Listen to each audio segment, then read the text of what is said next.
Warning, the following contains material that may be too disturbing to some people.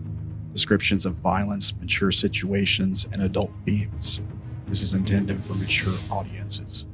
Viewer discretion is advised.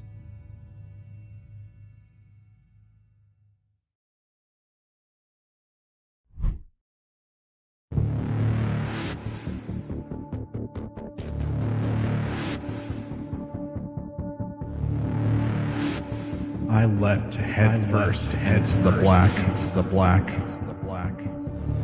Searching for answers. I found only more questions.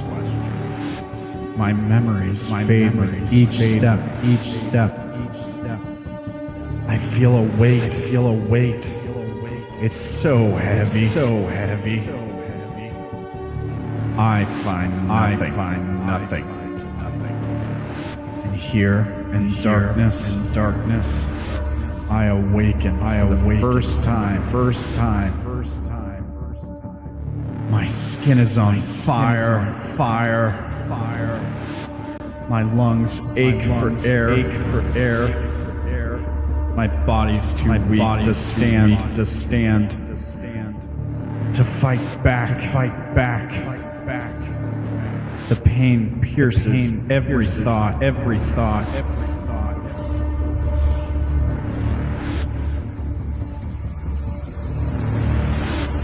Death would be a kindness that I do not deserve.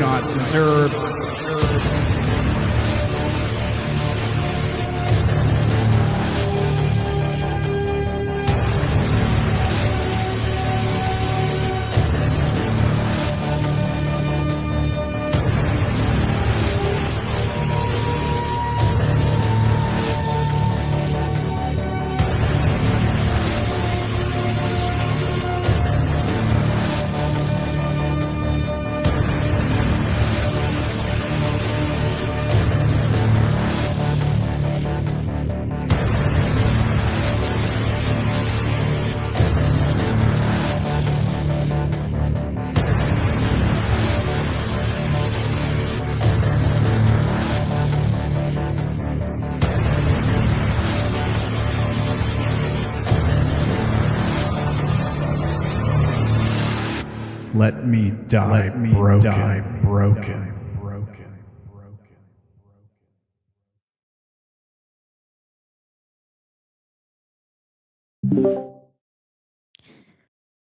Hello, everybody. Welcome to Broken, episode 55. Schwiggity schwa. How's everybody doing this week? You're doing? Am alive, so not Creepy. Well, you have pasta, so you're doing better than I am, I guess. Well, I hope everybody's doing good. Sorry we missed last week. I had some stuff going on. I was a little bit under the weather. But we're here. We're here this week. I'm excited to play this sci-fi tabletop RPG with you guys. I hope you're all doing all right. Speaking of doing all right, you can do all right at the Discord. It's free. It's public. You can jump in. You can see crazy memes. You can ask lore questions. You can ask Ella to help you set up a Vroid if you want to use one for yourself. Here is the link for the Twitch chatters. If you're watching on YouTube, it's in the description down below. I still need to fix mine. Right on. You can also head over to buymeacoffee.com/brokendank. Because this guy needs some nos to go with his pasta. Do you just... Is that what you make the sauce out of? It's just nos energy drink?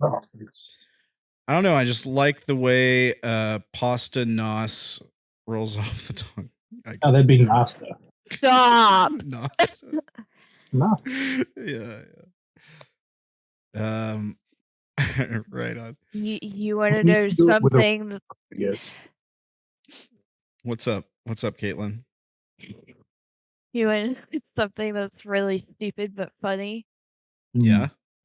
Is someone I know made a joke and called themselves the Tizzler. Because this person was attracted to autistic women and he tries to riz people. We call him the Tizzler. Okay, then. All right. Cool. That's fun. That's kind of hilarious. You're welcome. Oh, man. I'll never be able to unlearn that.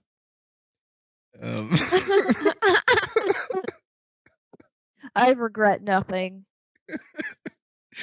Thank you, Caitlin. What's our next announcement here? Let's see. You can head over to Twitter or x.com, whatever you want to call it. You can say hey to Gerblin and go to see Sketching Space, twitter.com/sketching space for cool art from the show and other stuff.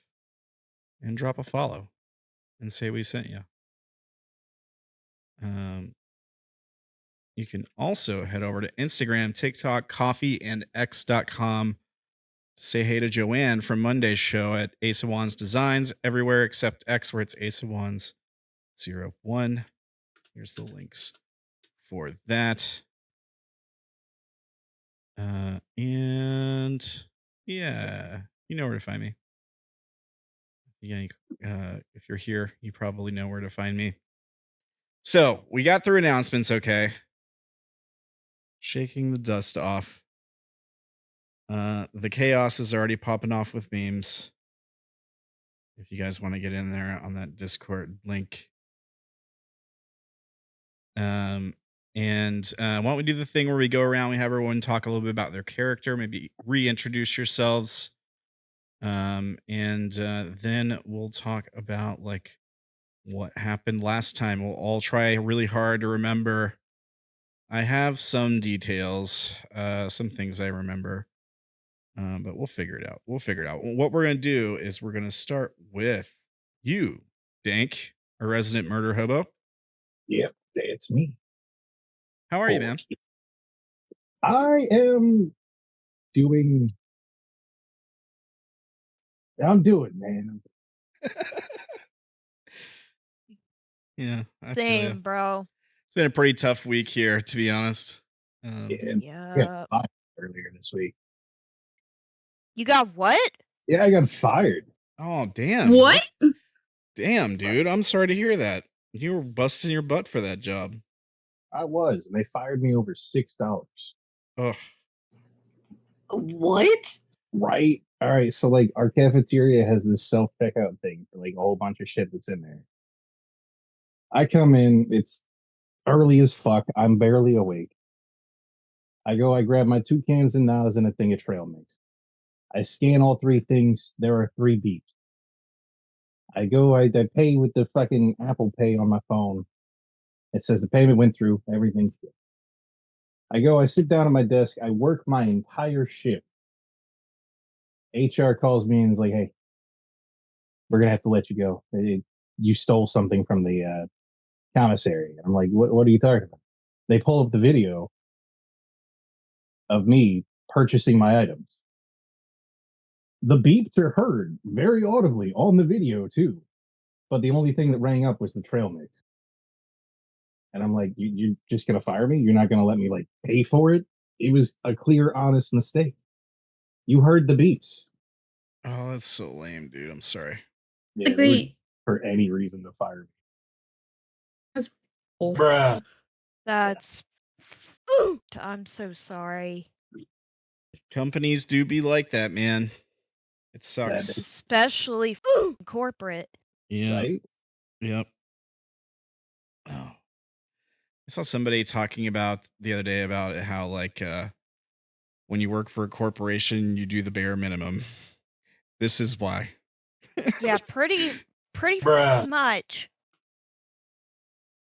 They will sell you to Satan for a single corn chip. Yeah. Like I swear to God, if all veterinary clinics turn into corporate, I will switch fields because that absolutely not.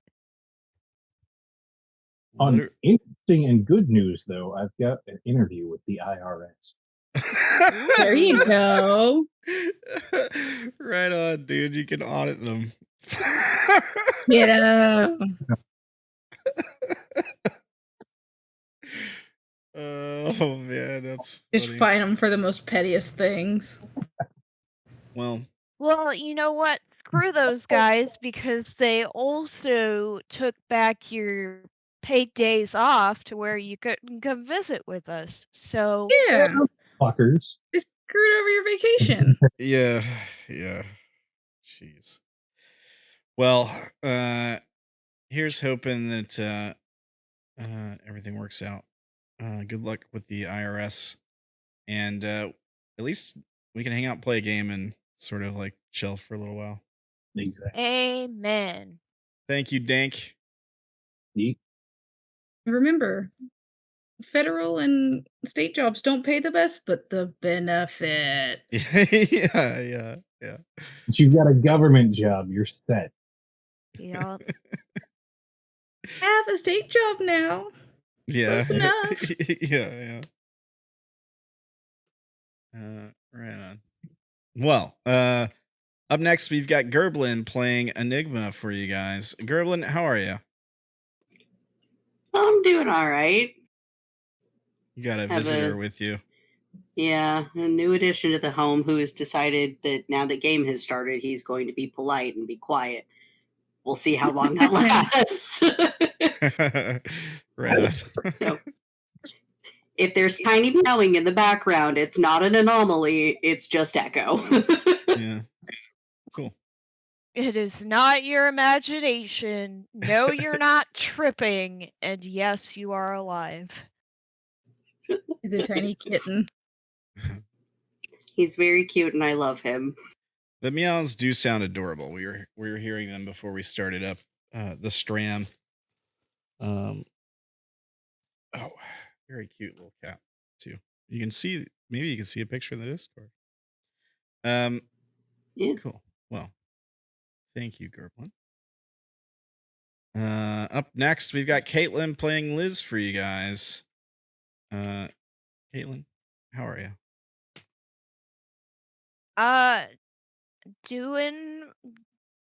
Doing pretty well.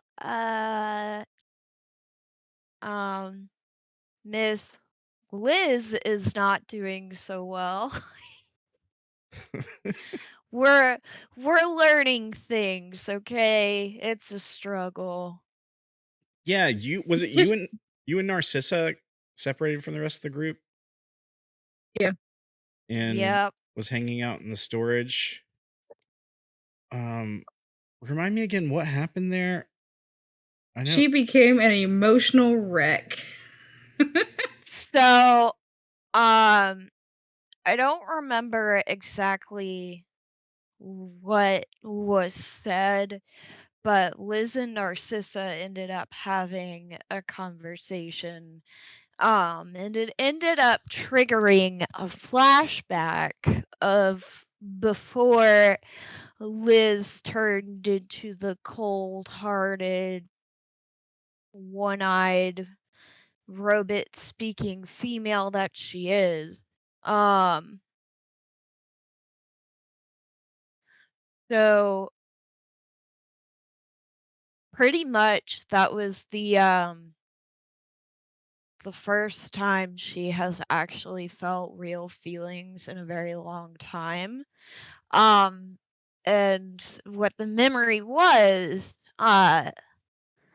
or what it was supposed to look like was Liz waking up bound in a chair with a screen sitting in front of her, and then there was like a person who was sitting next to me in like the same position in one of the other chairs that they had, except this person looked like unconscious or what have you. And so when I eventually got up out of the chair, it was actually a robot with something plugged into the back of the neck, and she realized that something was also plugged into the back of her, and then just absolute terror. Right. Yeah. Yeah, I remember that now. Okay.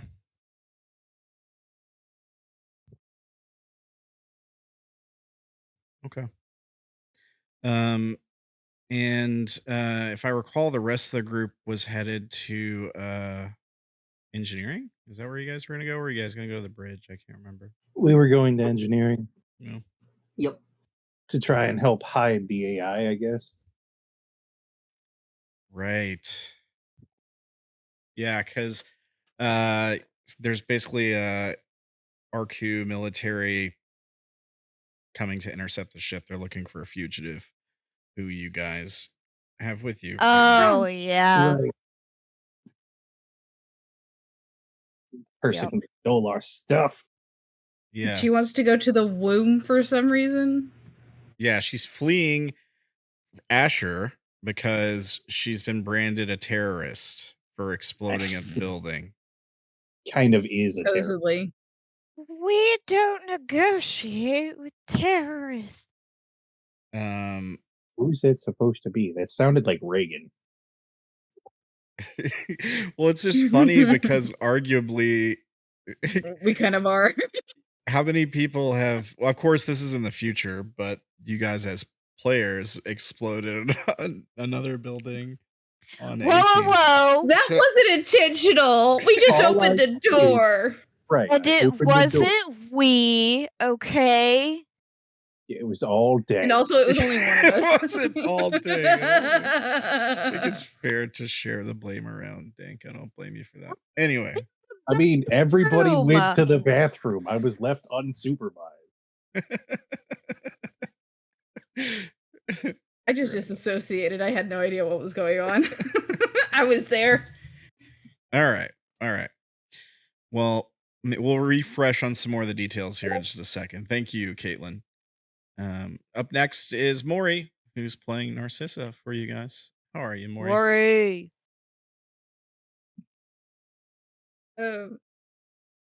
I got clung to. I have a new pet. Yeah. Narcissa is very much like personal space, please. No, I'm kidding. She did take the chance to try to attempt to turn Liz away from Silas. We'll see how that goes. Best of luck with that. I mean, he's not a very likable guy, right? Like, he's just kind of scary. I guess it depends on the version of him that you're. He's a dealing full asshole. He rules with fear. Just look at that face. Mr. Worldwide. I forgot we called him that. If not friend, then why friendship? Dank, that is reserved for bears and tigers and lions.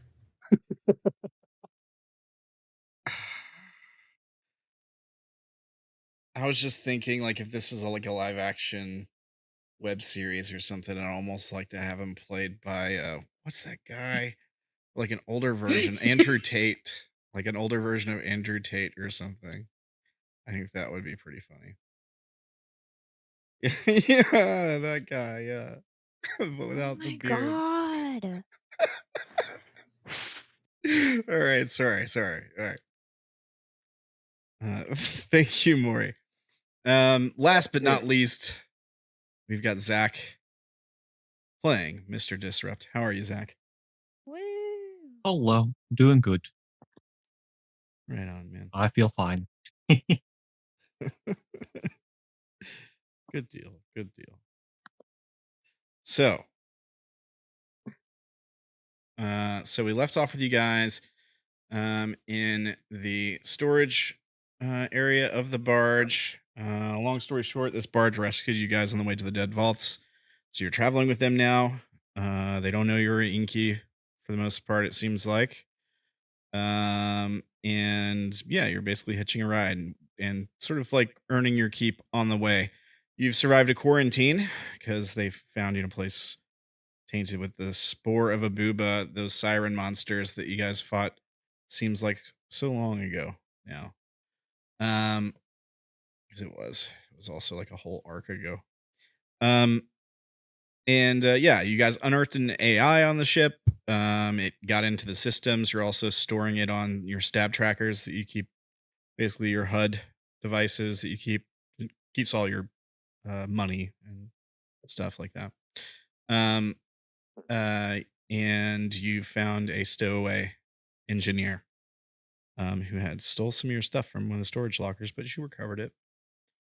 And fed you this story. And you've also heard from the AI that was it from the AI or was it from the ship's engineer had called about an issue because of the AI, maybe. It was the engineer. Yeah. Aprata, I think. Or was that the stowaway's name? Barum was the stowaway. What'd you say the engineer's name was? Aprata. Yeah, that sounds right. I'm not seeing it in my notes, but I just transferred everything over to Obsidian, so my notes should be much better from now on. Yeah, Uprada or something like that. Yeah, sounds right. The devil wears Prada. That's the engineer. Yeah. Start hearing clicks everywhere. All right, cool. Well, so let's take a look here. Loop. So we've got these two are sticking in storage, and then the other three are going to engineer. I forget why we're staying in storage. We ended it when we started heading back, but this is supposed to be taking place at the same time. Yeah, I think that's right. Yeah. I think you guys were going to do something with the stowaway since that's who was being looked for. We were checking her stuff because we thought her stuff had something in it, and then we Oh, found yeah, like a tracker. yeah, and ones. And Sorry. Liz stupidly just stuck it in her neck. Oh yeah, that's right. Yeah. Yeah, you found a device with a plug on it. Like a memotech device. Yeah.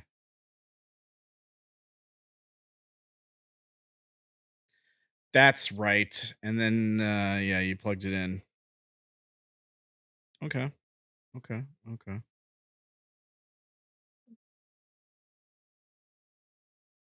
All right. Well, somebody roll me a D2, I guess. The way we ended it, we were gonna go with Dank and We were? Enigma and Disrupt, yeah. Okay, let me take a look at the old map because I want to see if I had you guys organized on there. I've got Barum with the group of you. Dank heading to engineering, it looks like. Oh, okay. I think the idea might have been because she's an engineer, maybe she could help with whatever the issue is. Right. And then we could like hide her among the engineers. I don't know if you guys mentioned that, but that is an idea. Something. All right, well, let me copy you guys onto the engineering section screen here. Oop. There we go. And I'll bring you guys over here.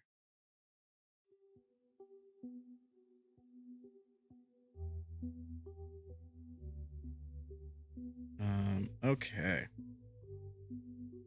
So the group of you make your way through the dingy, weathered interior of the ship until you make it to the engineering section. As you approach, the sound of droning becomes more and more audible. You feel it in your feet whenever they make contact with the floor. And you pass more and more graffiti on the wall. People sitting at their own sort of like stations, some with devices plugged into ports on the wall, some wearing masks still after the recent outbreak scare. And you do see some bit of smoke filling this corridor of engineering, I guess. And you see a few people trying to work on components, these large engine components jutting from like the wall floors. It's probably a rather large area. Like there's probably several corridors. What do you guys do?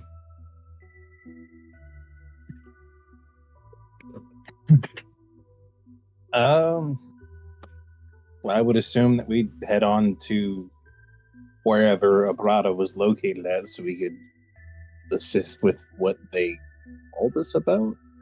Did they call us or did we call them?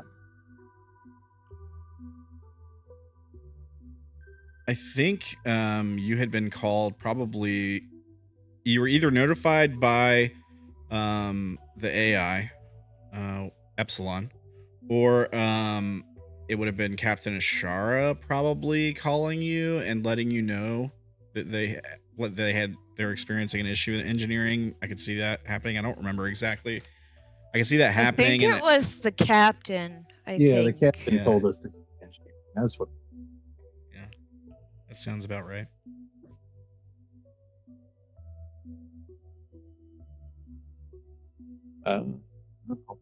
And then what was it that you said that they were working on currently? I'm sorry. Well, like as you enter like the engineering section of the ship, you see this big like what we see in the image here. You see this big like engine section that's like kind of part of the wall. Maybe there's like a little space where you kind of squeeze behind it. And it's almost like a big sort of turbine, but you don't see like any blades spinning on it or anything. And there are a few people like standing around working, other people taking breaks. You can approach and like start talking to them, I guess. I just wanted to give you the opportunity to talk amongst yourselves if there's anything, if you wanted to get a plan in place or anything like that. Fair enough.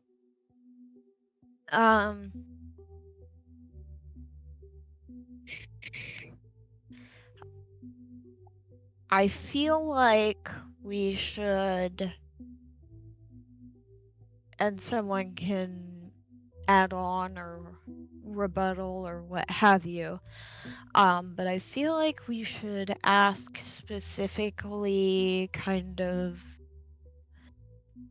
what they're specifically trying to fix, so that way we can keep kind of our status on the ship well maintained.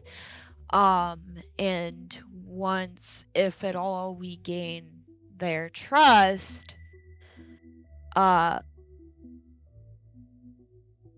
possibly kind of sending Barum in and just kind of be like, quote unquote, yeah, this engineer has been kind of working around in the lower barracks to make sure that everything was set there or something like that, so that way it's not as suspicious as us just asking them, hey, can our like stowaway stay with you?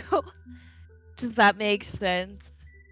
I don't know. I was going to leverage the fact that the captain sent us here to assist with whatever they were doing Like, we brought as many people who were talented in this field as we could to see about getting this issue resolved as quickly as possible.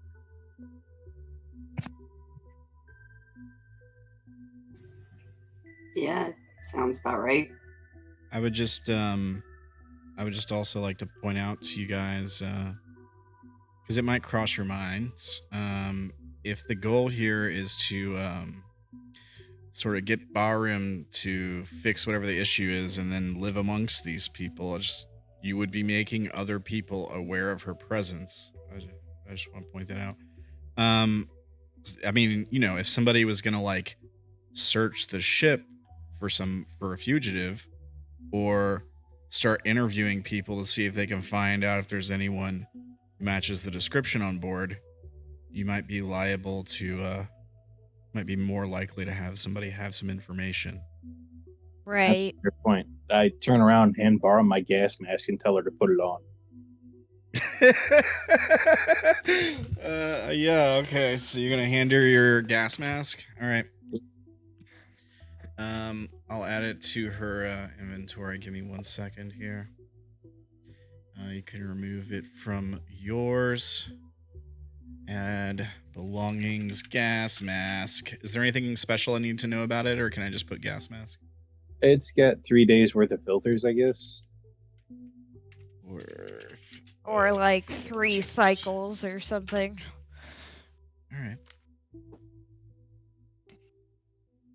Okay. Yeah.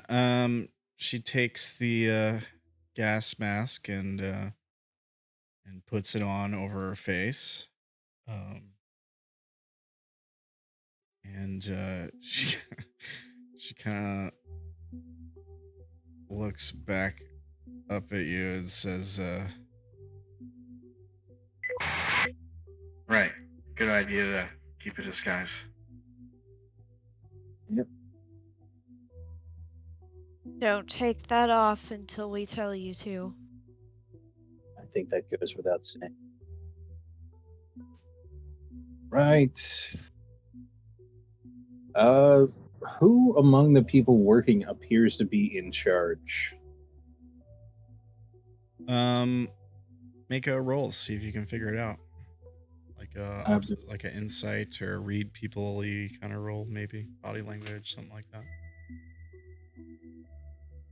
I can either do observation or social infiltration. Both of those are the same.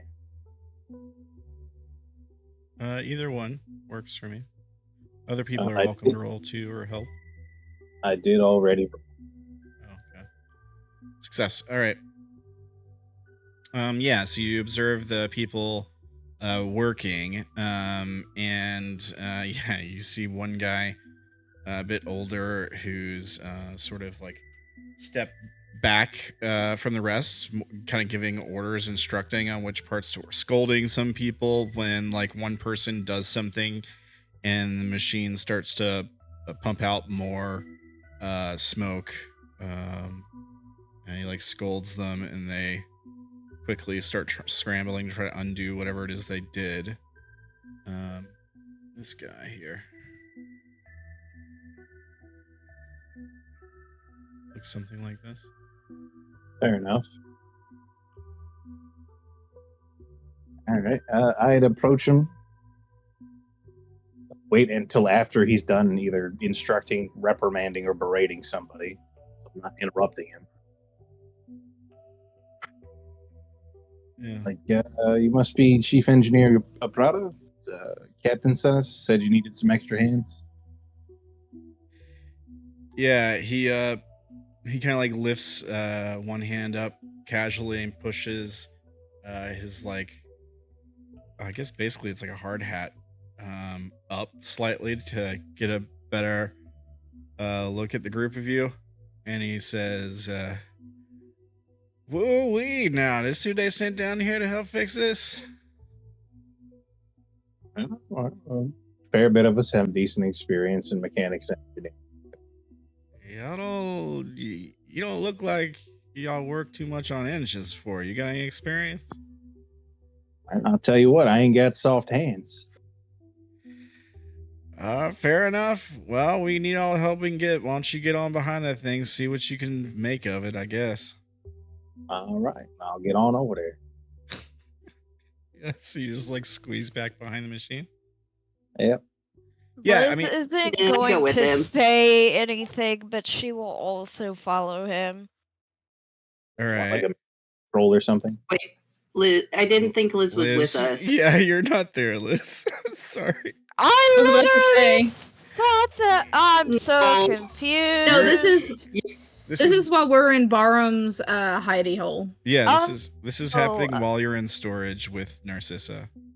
okay. Please forgive me. I'm sorry. I got confuzzled. You're good. You're good. No worries. But yeah, Sorry. it follows Dank behind this machine. What about you, Dis? I thought I was. Oh no, I am over here. Brain. I thought it was on the other one as well. Yeah, I mean, I'd probably follow. All right. It's a tight fit, so why don't you guys all make like a, I guess it'd be like a athletics roll maybe, or maybe acrobatics kind of roll. Squeeze back behind this machine. It's pretty hot too. Can I use my melee skill? I don't know if melee would really apply here, unless you can make it make sense. Pretty sure I don't have anything. So it's trained combat melee is the full title of it. So when you're training for things like that, you have to have control of your body and your like situational awareness for like where you are in space and like relative to other things, so you can effectively do the thing. All right, I'll allow it. Nice.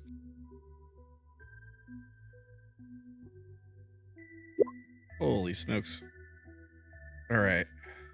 So we got savvy success, savvy success. Barum just kind of like stands there with a smirk on her face and watches the three of you squeeze back behind this machine. Steam's blasting in your face. It's hot to the touch, so most of you are probably trying to press yourselves against the wall as best you can. Chifu Prada just kind of stands there with his arms crossed, watching the group of you crawl back behind this thing. What do you guys do while you're back there? Try to figure out what's wrong with this thing. Okay. How do you plan on doing that? What skill do you want to roll? Mechanics. Okay. And yeah, I'll assist. All right, so I'll give you an extra die on the roll. Sure. Success. Okay. So you're looking. Can I look around and see if there's anything odd around? I guess while they're doing that, after you do this. Sure. Actually, go ahead. Make a observation or perception roll. Okay. Observation and spotting. All right. Okay. Couple things. Dank, describe how you're what you're doing exactly with your mechanics skill to look at this thing, because I'm assuming mechanics would apply more to like hardware than software. You know what I mean? Like it'd be more like this thing is like an engine, right? Like a yeah. If it's some kind of turbine, it'd function on the same rules as other sorts of turbines. Yeah, there'd So be moving parts and stuff. Yeah, make sure I don't hear any like rattling noises where there shouldn't be. Look for anything loose. Ensure the rotation of the moving parts are moving the way they're intended to. Is this thing supposed to be here? It's probably Enigma's contribution. Like, okay, but what about this and like this section here? This like, are we good here? Here's a flashlight. Yeah. Okay. Flashlight helps for sure. Yeah, I mean, it's kind of hard to see some of the stuff with all the smoke blowing in your face, but you kind of push past it for the most part. There is some damage to some of the parts, but it almost looks more like overuse, or like maybe they're making do with basically like recycled parts, if that makes sense. So some of them have seen some wear and tear, perhaps. It seems like this from what you're looking at, just general looking at different stuff that's going on, different moving parts, some that aren't moving or functioning right now, some that don't move at all. You're just seeing it's almost like the engine's overloaded, like it's being pushed too hard, and it's damaging some of the parts on it, possibly, and that's why they've taken so much wear. Dis, you notice like an indicator blinking near where power runs into the machine. You notice like a blinking red indicator, like safety light. Well, I don't think that's supposed to look like that. Yeah, it's kind of hidden because it's like on the back of the panel. So like you notice it when maybe you're grabbing to get like leverage, and your hand goes behind like maybe a part of the wall where the power runs into the actual engine, and the light on the back side of this thing that you grab shines on your hand, and maybe that's that makes sense. Yeah. Think I found a blinky light? Hmm. Yeah, like once he points it out, Dink, with your success and your help from Enigma, the two of you can kind of reason that it's power in. Basically, it's like power into the engine, where this light is and this indicator is happening. Run that by me one more time. There's an indicator light for power into the engine. Yeah, it's like a safety mechanism. It's been tripped and it's blinking red. It's like a safety light. It's like, hey, there's something wrong with this. Yeah, that's when it turns on and starts blinking red. Like if everything was good, it'd probably be green or off.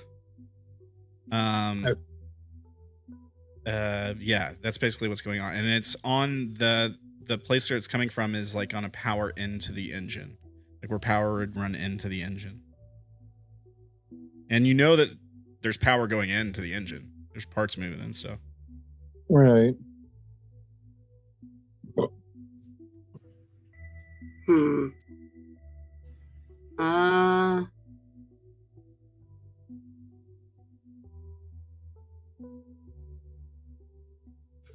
Is there like a panel next to it or anything? Like something that we can like, can we trace like where that goes to find like a like terminal or like a way to like plug into it, or any way to see what that indicator like means?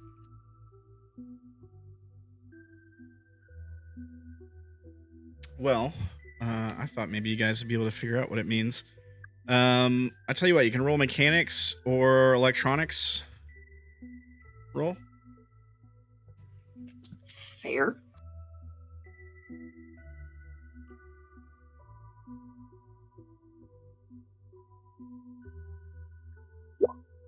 Heck yeah, there we go. All right. Dope. Critical success. Rule of threes. Enigma, do you have a memory in mind? You get extra +1 to this skill for your critical success.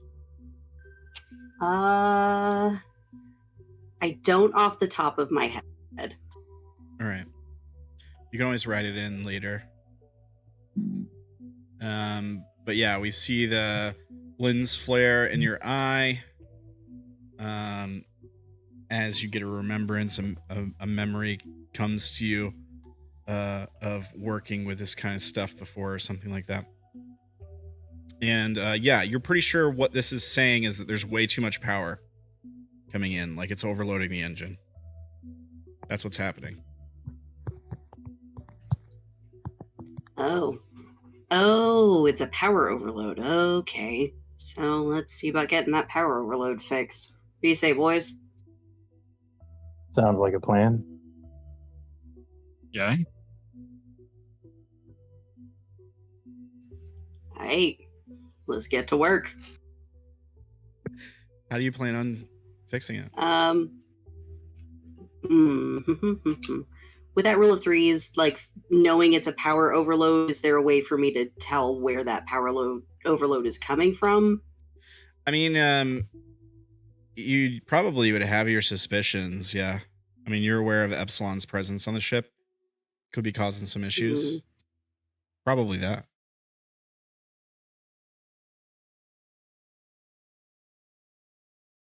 The only I mean, you could maybe, if you had the supplies, you could maybe put some kind of dampener on it to like limit how much power can go into the engine, I guess.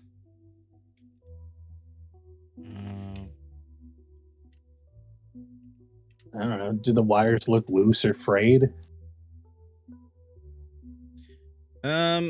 I don't know that they would look loose or frayed. Yeah, I don't. It might not even be wires. It might be like sparks. You know, like it might jump from one metal connector to another metal connector. Maybe that's sparking a bit. An ungrounded wire there. Well, yeah, I was thinking more like a transformer kind of looking device or something, or like something from like Fallout, those arcing things.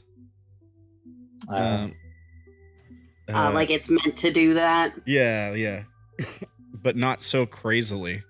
Like it's probably sparking a lot more than it should, or something. I'm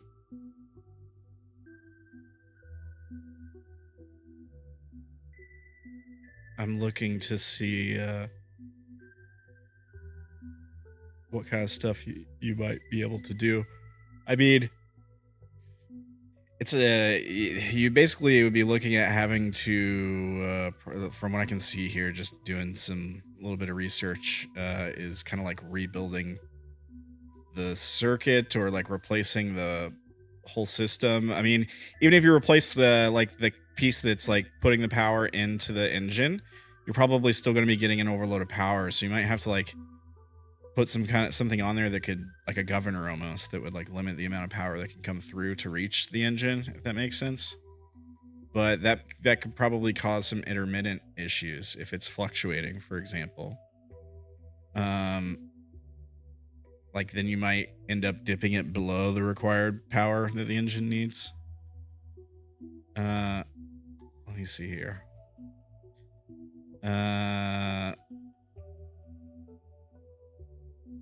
Yeah, like I think I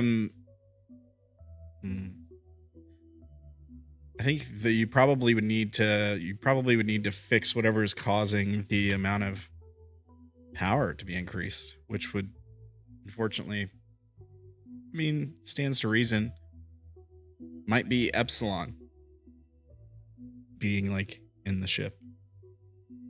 You could try to discreetly reach out to Epsilon to see if they can remotely fix the issue. You could.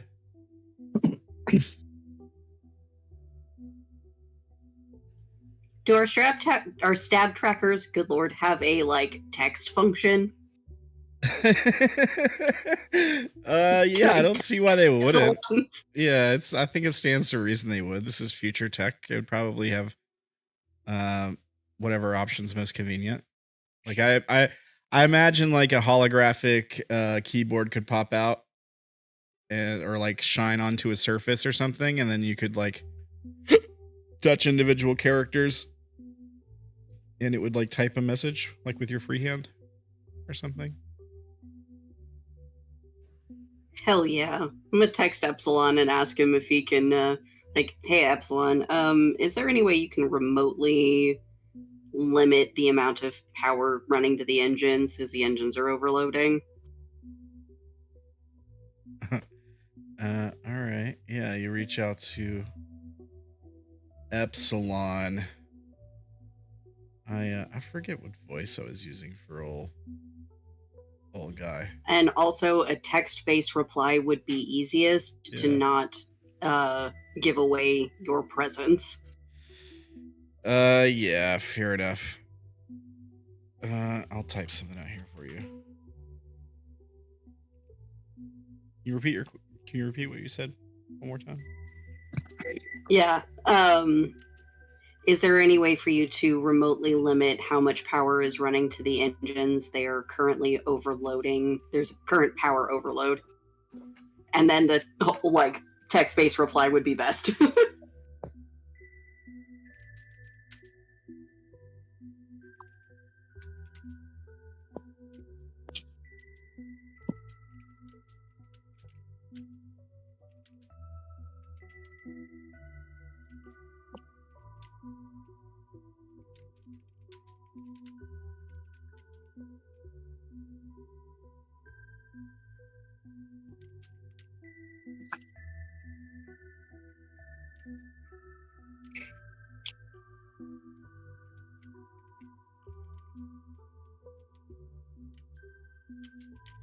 I'm writing a reply for you.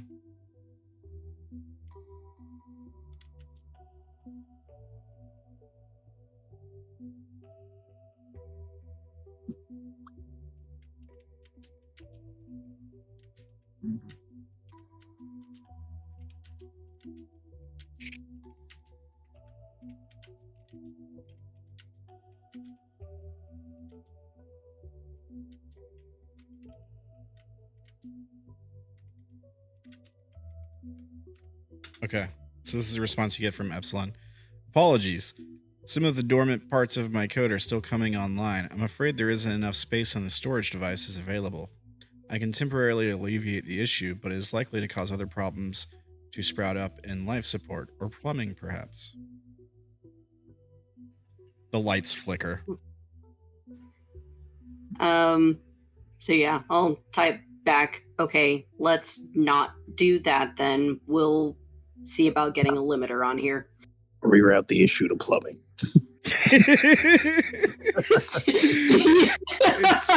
Do not type that in the chat.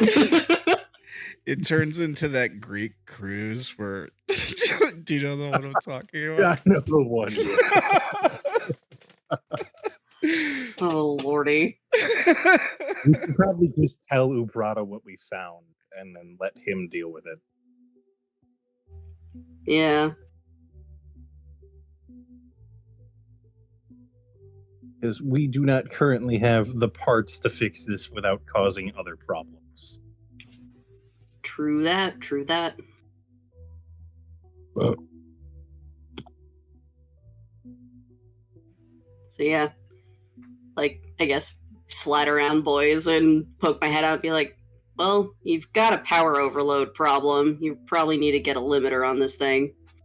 Yeah, you come back out from behind the engine, and Barum is like standing looking away from Uprata, like with her, like she seems like she's trying to keep her back to him. But she's still trying to stand where she can look at the engine at the same time. So she's kind of like doing this weird thing. But yeah, looking awkward as all fuck. Yeah. She's being a little she's almost like giving herself away a little bit. She's being a little too a little bit suspicious looking, you know. I try to use nonverbal communication with her to get her to like stop being so goddamn sus. Yeah, she just walks around behind you guys. Just checks her stab tracker or whatever.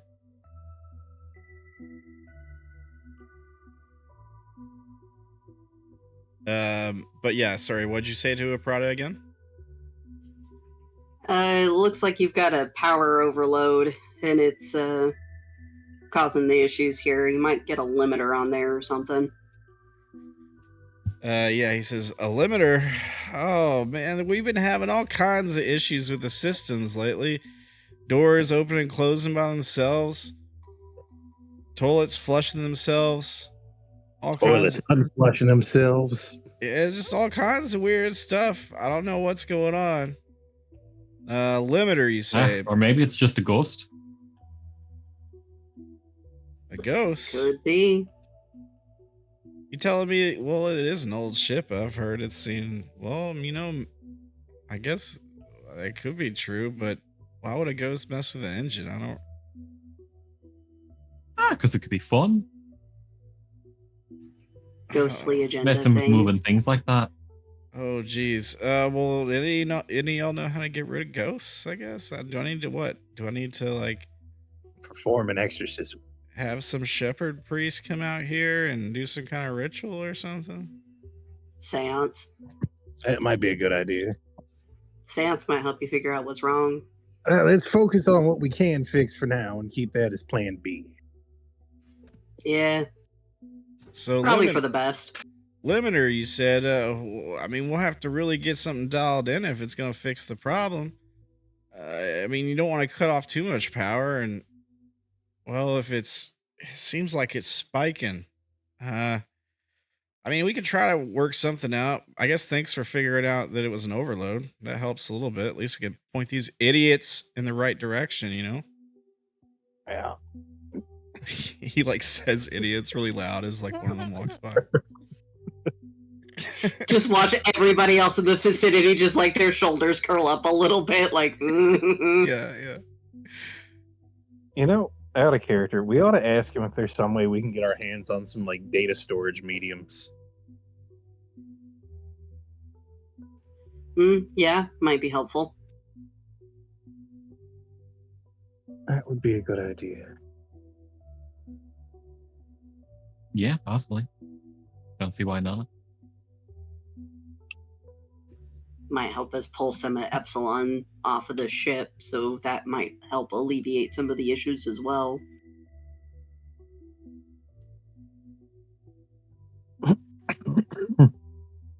Yes. Yeah, I'm gonna ask. So you ask about data storage mediums. He says, what, you need something you can take with you? Or, there should be plenty of data storage on the ship if you just need something for temporary, but I don't know. How big of a file are we talking? Oh, pretty damn big. Okay, like what? Like how big? Like what? Talking talking like a hollow movie collection or like what? Yeah, it's a couple thousand hollow movies. Couple thousand movies, huh? He's a connoisseur. He's been trying to get us into this series. I don't know. But, I got to defrag them all, and then, they take up too much space, and I ain't got no way to move it around without taking something the size of this ship with me to store it all. He's gonna roll to see if you're telling the truth. You're being, forthcoming, I guess, is the word. He's not super great at this. I pushed the wrong number button there. Do we get to contest that? Oh yeah, you can contest that if you guys want. Sure. Can we just make him re-roll that 4? You can do that, yeah. Also true. I'm gonna do that, because if he gets another 1, that's hilarious. Would that be a critical failure? Yeah. It would. It would, yeah. I got a 4 again. Motherfucker. God damn it. Nah, one more again. I'm in it for the meme now. All right, make sure you guys mark off your influence points. 3. It's a failure now. It's a it's a major failure. Yeah. I'll take it. Yeah, so he just kind of like he squints at you for a minute and he shakes his head and says, well, I guess you could probably find a merchant on board that's maybe offloading some sticks, but if that's not enough, and the ship systems aren't enough, if the ship systems aren't enough, well, you said you want to take it with you, I guess that makes sense. I don't know. You could try to purchase maybe one of those archiver AIs or I don't know, something like that, I guess. Well, thanks for the advice there. Yeah, no problem. I mean, engines and stuff like that's more my thing. I'm not really into the electronic stuff so much, the computers and the crystals and all that. Oh, yeah. Ain't nothing quite like working with your hands. I get that. Yeah, okay. Well, I mean, you could probably check with somebody in storage, see if they can hook you up with a buyer or something they got, in one of those crates, or you could just try to ask around on board. But most passengers tend to be kind of quiet about their business on these things. Understandable. All right. Well, you got any other problems you need to point us at so we can get them looked at for you? I mean, if you could fix this issue, I mean, I don't know how we're going to get this thing with this limiter figured out. I don't think we have anything left. We're mostly running on spare parts and duct tape as it is. I got some duct tape.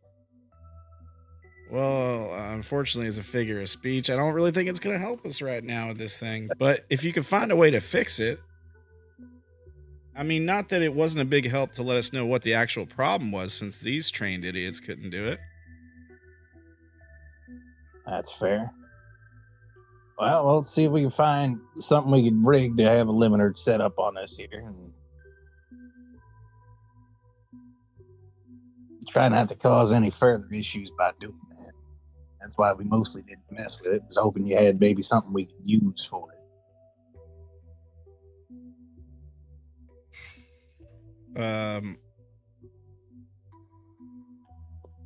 You see, I don't know, maybe you don't pick up on Barum. She's eyeing the engine up. Yeah, he says, well, unfortunately, we just don't have a lot of spare parts right now. I mean, this thing is barely airborne as it is, Yeah, well, we'll cobble something together and get back to you. All right, well, I'll make sure to thank Ashara for sending you all over here. Appreciate the help. Of course. I'm happy to be of service. Yeah, he kind of like tilts his hat back down, and he's like, some guy starts messing with something. He's like, no, idiot. He like slaps him on the shoulder. He's like, no, it's a power overload. Don't mess with that. You're just going to make it worse. And he starts getting in there and getting involved himself. All right. I turned to look at Barum because he was being kind of sketch. You got any ideas? She shrugs and she says, could probably fix it, but don't have the supplies here. What would you need? Well, some 3D printing equipment wouldn't be a bad start. I mean, it sounds like we're gonna have to custom replace a part for that, something that can cut down the voltage. So you're gonna need an exact copy of that that transmitter thing there. She points to like the large sparking thing. So you need an exact copy of that thing, but it's gotta have like something it's gonna put out less signal, basically less power. Okay. So I scan the part in question with my stab tracker. Okay, yeah, good idea. Yeah, you give it a bleep bloop. Yeah. I don't think you need to make a roll for that or anything. And then I'd probably send it over to Epsilon and send a text with it to see about if they could machine or print us this part. Yeah, you send a text to Epsilon. Epsilon texts back.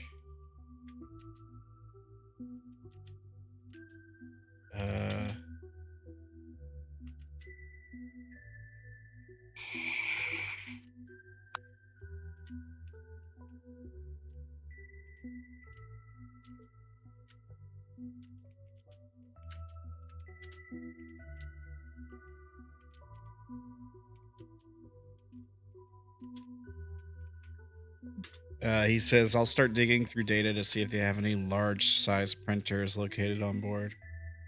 Fantastic. Thanks again. Okay, that's one fire put out. I guess I'll text the captain and let him know that we figured out what the problem was at engineering and we're looking for a solution. Yeah. Okay. He says appreciate the help. We still have a couple hours until our scheduled rendezvous. Hopefully it'll get us until then at least. Yeah.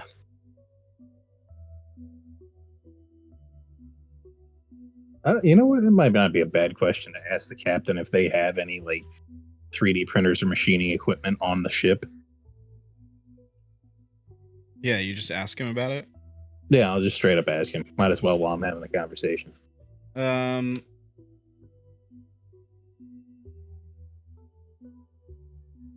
Yeah, he says we used to. It's been out of commission for years. You could point us in that direction. We could see about fixing those. If we get that fixed, then we can fix the engine. Yeah, he probably directs you to like an armory, an abandoned armory section of the ship. Sweet.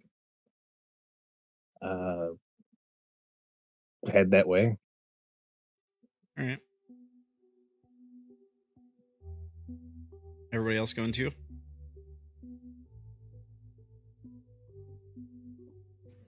Yep. Rob? All right.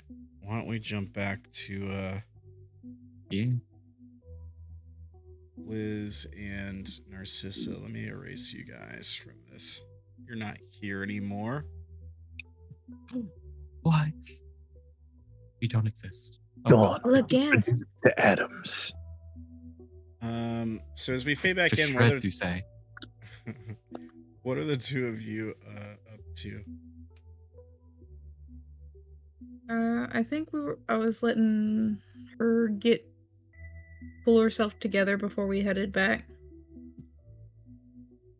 Yes. And just kind of before we start walking towards the group,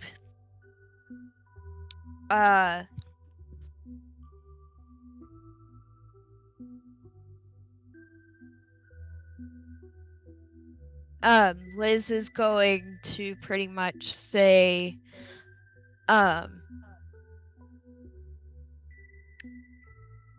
first things first, when we meet up with the others,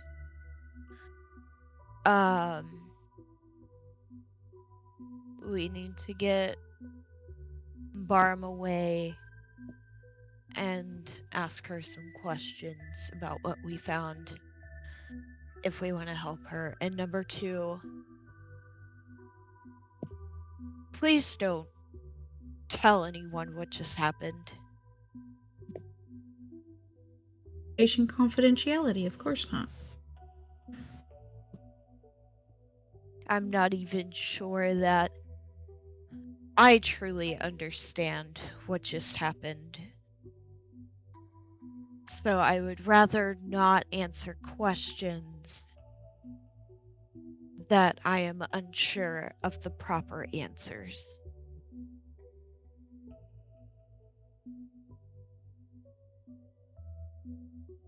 I understand.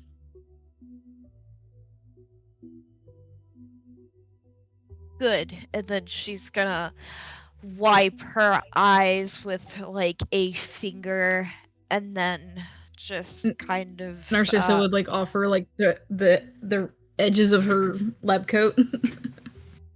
just like a quick little dab and a nod. So how do you suggest we bring this up to Barum without her losing her goddamn mind?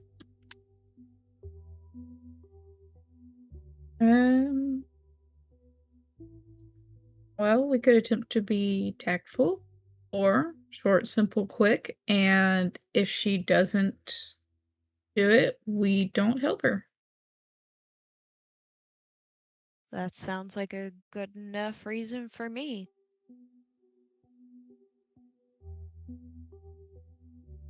We just gotta remember that we, people will be watching, so we need to be as discreet as possible.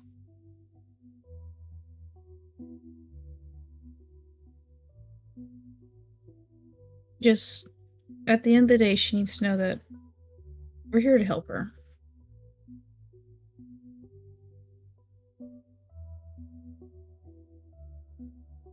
Sometimes people just need a little extra push. And then, Yeah. and with that, Liz is gonna start walking towards the engineer area. Narcissus is gonna follow while like patting Liz on the back a little bit. All right. So maybe we see the group of everybody come back together as you all head towards like the production area, the old production area on the barge. I don't actually have a screen for that ready. I didn't think that was gonna be a thing. Dun, dun, dun. So we'll just use the exterior, I guess. I'll bring everybody over there 1 second. I just want to make sure I got Barum on it. Here we go.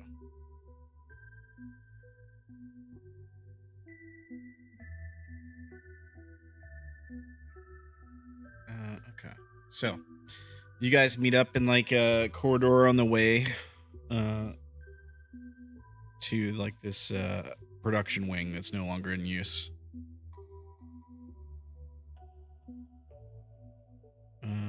What do you guys do?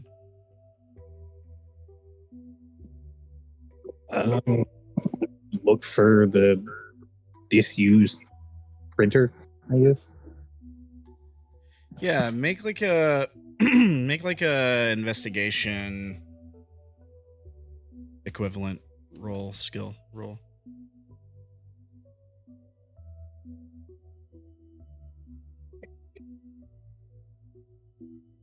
You get a text from Epsilon that says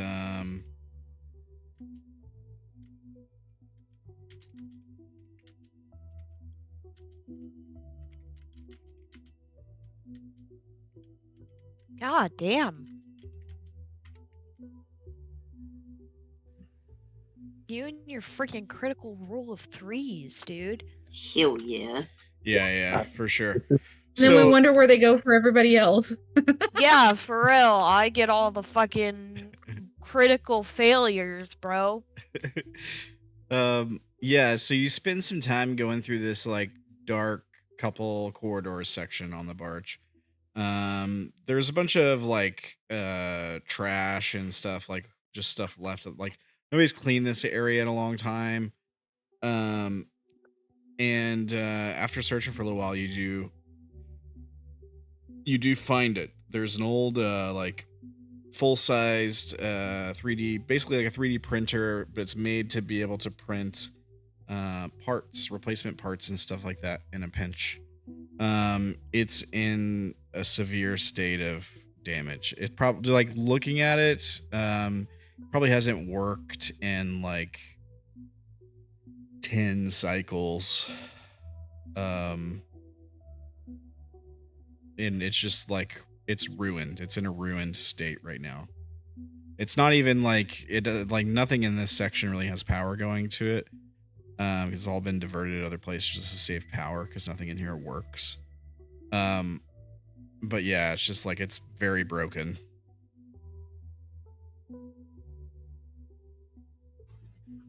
Just like the rest of us. Cool. Yeah.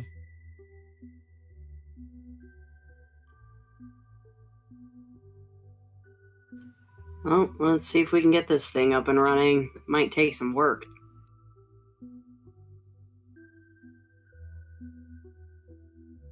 Yeah, I think with a critical success, you'd probably be able to reason that you could probably salvage parts from some of the other things working in here.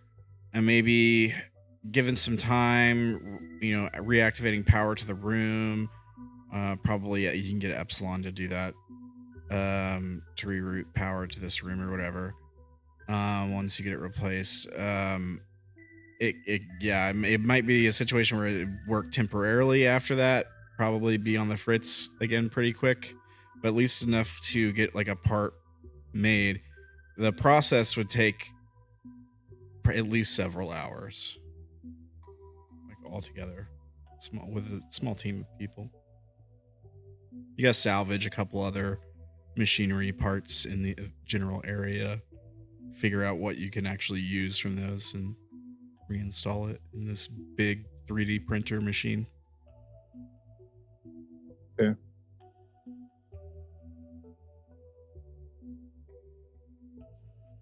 Yeah. Guess we get to work in. All right. Barum will join in, give you a hand. Let's see.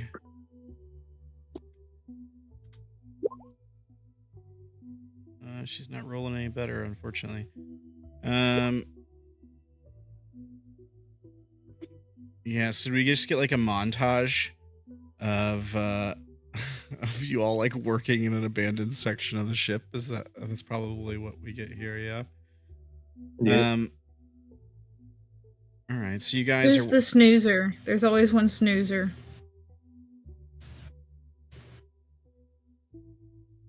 Who is it? Is it Dis? Is it Liz? So this is probably going on while they're on the way. Dis, are you asleep? Are you snoozing? Was it? The answer is yes. Sorry, Snoozing, something distracted me for a bit. snoozing Yes, IRL. yes. We're montaging fixing this machine, and someone asked who the snoozer was because there's always someone snoozing, and they asked if it was Disrupt. Oh, yeah, sure. Because there's always one person that has to get like woken up mid montage. Yeah. Right on, fair enough. Here's the thing. You guys are working on this for several hours. Maybe you contact Epsilon to get like lights activated in this area to help you work a little bit easier. Couple hours in, you get a call from Captain Ashara who says they're going to be docking with us here in a few minutes. I guess we'd update them on our progress with getting the printing area back up and running so we can get that engine fixed. Ask him if he needs anything from us while they're docking.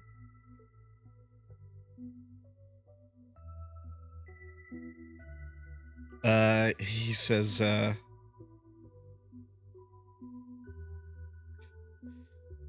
do you have any idea about this fugitive they're looking for? And what'd they say the fugitive looked like? They probably said, female, general description would probably be like mid-20s, early 30s, brown hair, kind of thin, bit of a tan complexion, tends to work around computers, electronics,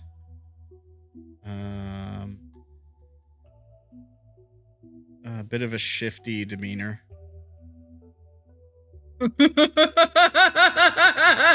I'm staring God. dead Jesus. at Bahram while I say I don't think I've seen anybody that matches that description, but if we encounter somebody like that, I'll be sure to let you know.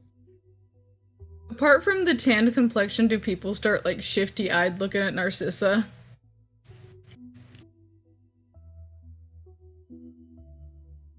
Because she has short dark hair. Yeah. Yeah, Captain Ashara is like, all right, thanks. And then we cut to him and he's looking at a monitor with a picture of you all on it as you're talking to the engineer. I Like don't like that.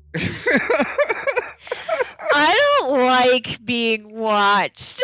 Don't like being perceived. I hate this. It's not like a live feed of you, but it's just like a still image of you when you were in engineering. He's looking at it. Well, Barum had the gas mask on and with no exposed. Yeah. Well, she put it on in engineering, but yeah. She, when we were talking with the engineers, yeah. She had it on. Yeah.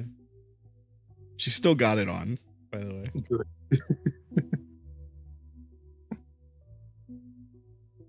Slightly upsetting. He doesn't trust us. To be fair, we don't trust him as much either. So while everyone's working, Liz is gonna kind of turn and whisper to Narcissa and just kind of be like, they're gonna be here soon. We should talk to her. Yeah, he shoots you a text, Dank, and he says, well, if you want to meet us up in the bridge while this goes down, we could use all hands on deck. Just in case things go south. Oh, shit. A precaution. A precaution, of course. Don't want any firefights with the military, so to speak. Understandable. We'll be there and show full support.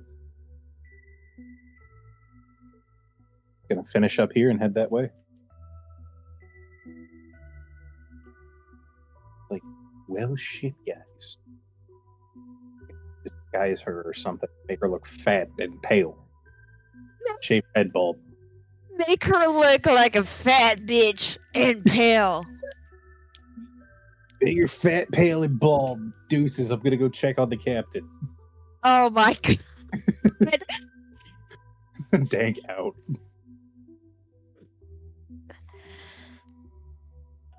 Sorry, can you repeat that? I was reading a DM.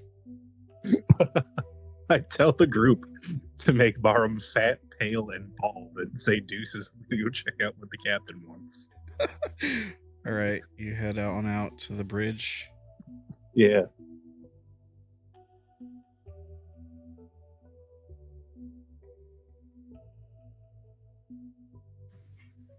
Enigma just kind of blinks and goes, what are we supposed to... What? Dank looks back while leaving in the room.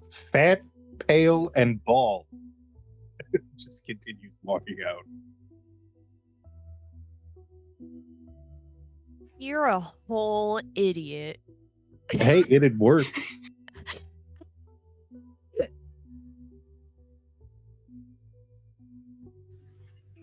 I mean, I suppose changing the physical descriptors would be a benefit. However,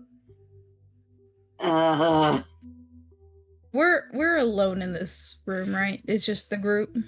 I need answers. Yeah. And also, there's no cameras on in here because you had Epsilon only turn the lights on. There's no other power running to this section. Epsilon, do you mind checking the manifesto and seeing if there's any types of hair dye on the ship? Epsilon says,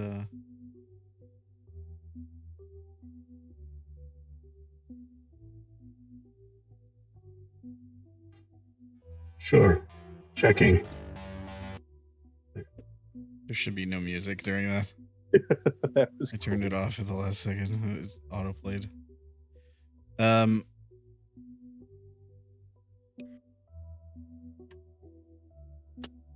Is it?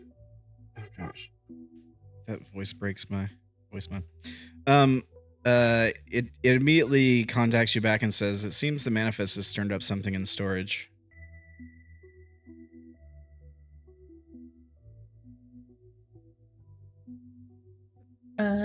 Does it specify colors? there's a selection of colors listed on the manifest. There's a bunch of bright colors like pink, blue, yellow, like blonde, yellow, and there's white and black.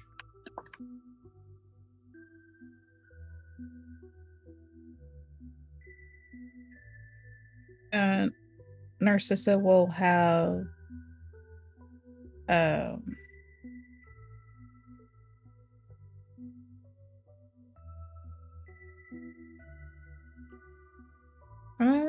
she will turn to Enigma and ask if they mind going and grabbing that real quick.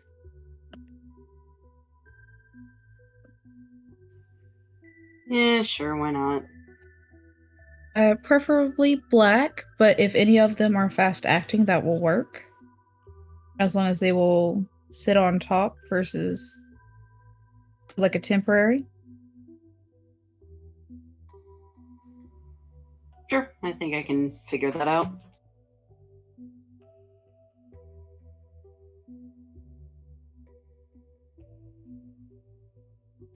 So yeah, Enigma, I guess, wanders off to go back to storage to get some hair dye. All right. Let me make a note of that. What are the rest of you doing while Enigma does that? Gank's left now. Enigma's left. Narcissa's going to signal to Liz that if she wants to ask her question, she needs to do it now. I have 2 questions for Ramblin'. Okay. The first question is there any, like... Is there any paint or...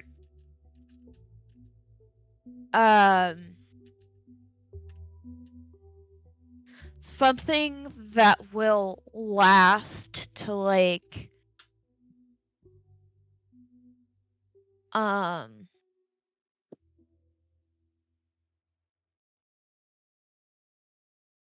to, like, paint some scars on her. Ooh, like makeup or something, like cosmetic stuff. Yeah, but something that looks more real.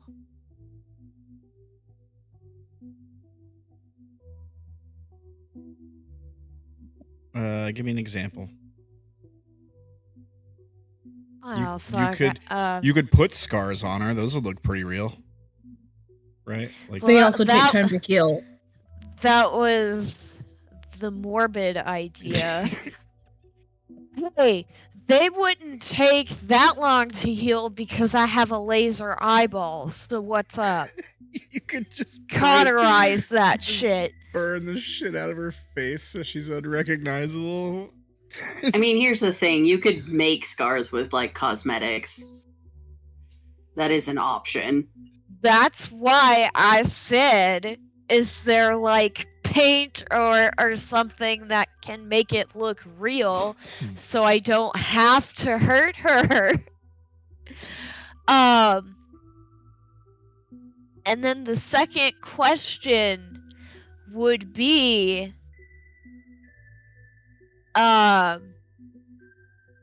is there like an eye patch or something somewhere on this ship? Okay, a couple things. There might be some cosmetics near where their hair dye stuff is. An eye patch. I mean, you could make one out of like a rag, or like tearing a shirt. Like you can make a bandage to put around one eye. You know. Fantastic. And how long do we have until they're supposed to be aboard the ship? I'm gonna give you the benefit of the doubt and say like maybe 30 minutes to an hour. 30 minutes to an hour. And how quickly do you think it would take for Liz to possibly get a printer up and running? Oh, the printer is not going to be up and running in that time for sure. Okay. Well, that's what I thought, but I just wanted to be sure. I think the best course of action here is to message Enigma and be like, hey, grab this while you're grabbing the hair dye.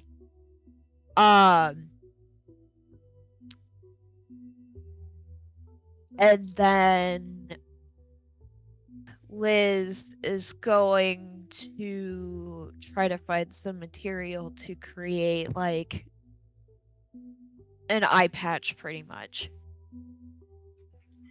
You just get a like message back from Enigma that's like, anything else for the metaphorical shopping list? Looks at Disrupting Narcissa. anything?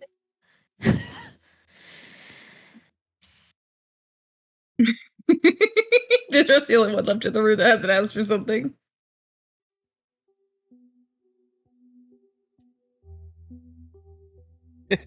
He's like asleep.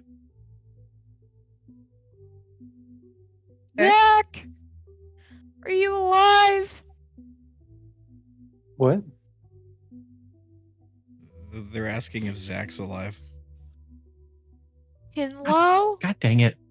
Keep hitting the button the wrong direction. He keeps falling asleep. I keep hitting it to mute and then not, doing the other way around. Whatever. Either way. Yeah, no. Literally, yeah, I don't ask for anything because I am asleep. I'm alive. I'm dead. Narcissa would nudge him to wake him up. I'm awake. I'm just resting my eyes.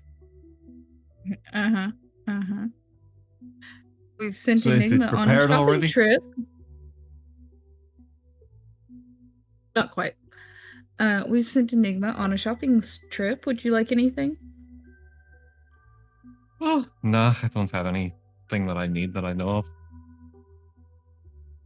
of. She's gonna turn back to Liz and be like, Disrupt's good, whatever they want. Liz is just gonna type no.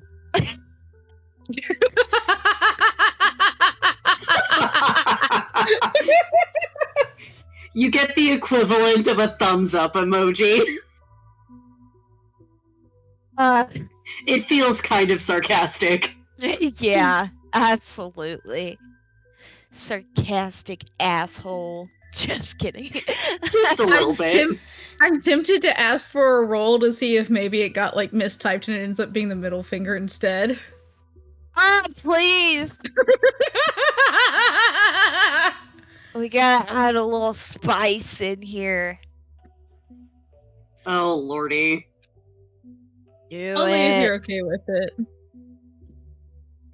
What?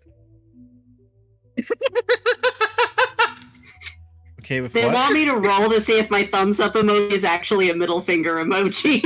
Oh, okay. Sure. Why not? If you want to. I just want to see what happens. I assume my programming skill applies. Sure. It is a savvy success. It comes as a thumbs up emoji that feels mildly sarcastic. Okay. Fantastic. Alrighty, so since the cameras aren't on and there's not anyone else in this room, right? Besides us? Right. Besides you guys. Correct. Fantastic.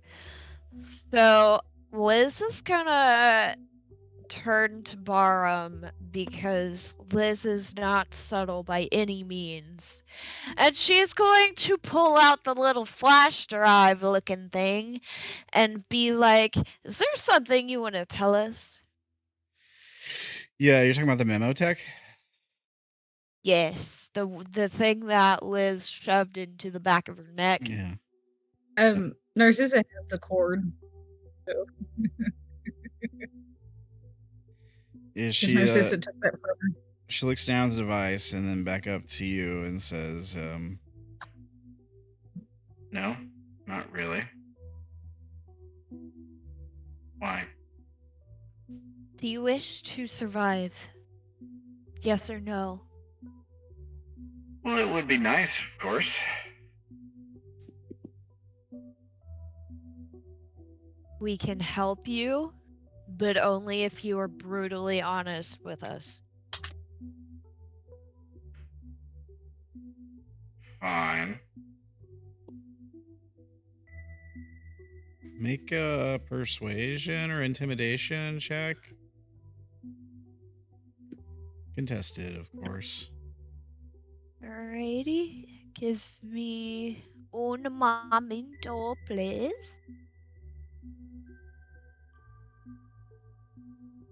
Um,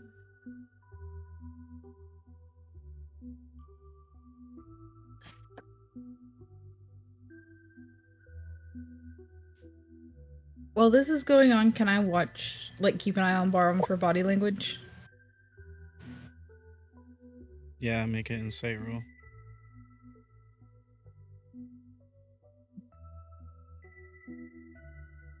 Yeah. beats it. Yeah! No, it's not meets it, beats it, actually, Liz. When you tie... Just Oh, stand still. Yeah. lock it's- horns, Yeah, right. yeah. I You know don't know what? where the hell I Reroll got those that fours. from. Reroll the I force. will spend an influence.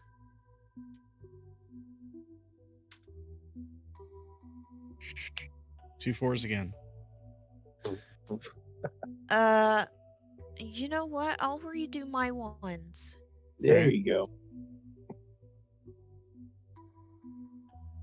So roll.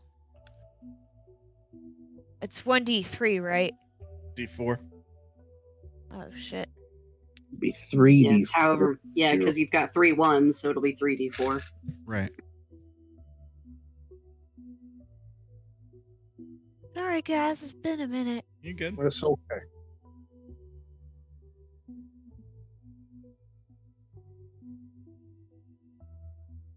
There you go.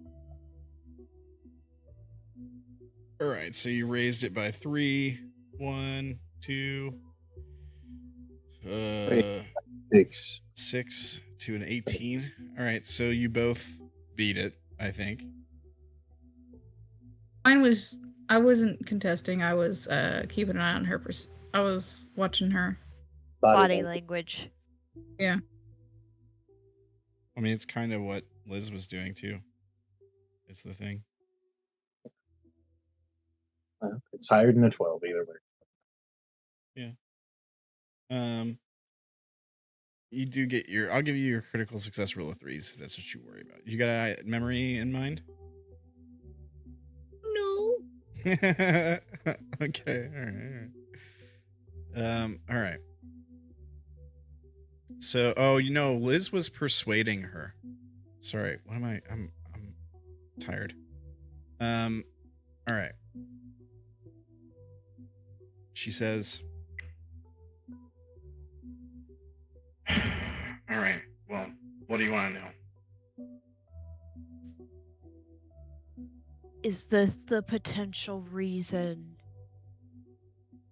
how they're able to find you?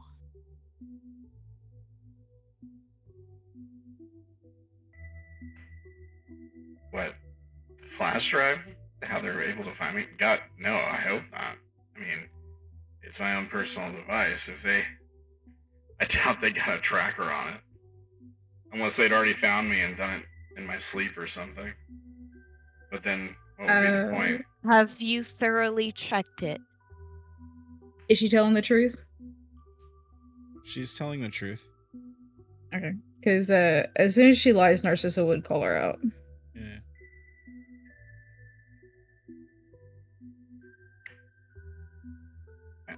I checked it. Yeah, I've checked it since I've left Asher, if that's what you mean. Yeah.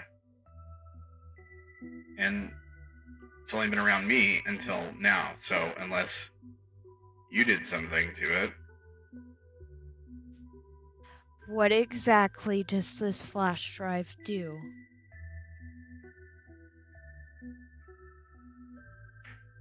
Well, I just use it to back up some data here and there. Like old software programs used for odd jobs here and there, working with different clients, D-loggers and that kind of thing. Maybe a few memories here and there.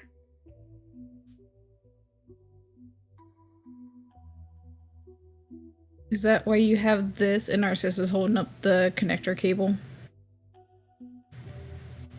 Yeah, she nods. When she mentions the memories, she like brushes over that. Like she's like, some stuff that I do work with, maybe a few memories. Nothing, not a big deal. Like, you know what I mean? She's trying to make it seem the memories things seem like less than it is, very obviously. Look, we don't care if you're a vagabond or not. Don't be ridiculous. I'm not a vagabond. No.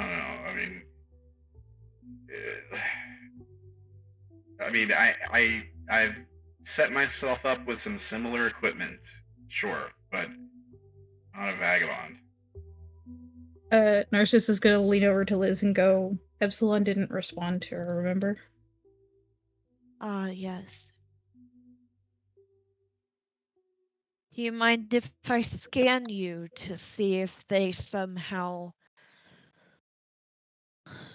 possibly implanted a tracking device in you?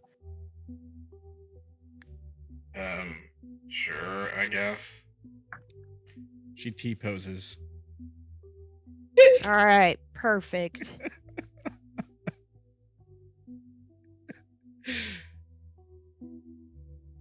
Make a roll. Critical This success. is when Enigma comes in. Yeah, Enigma can rejoin at this point, if you like.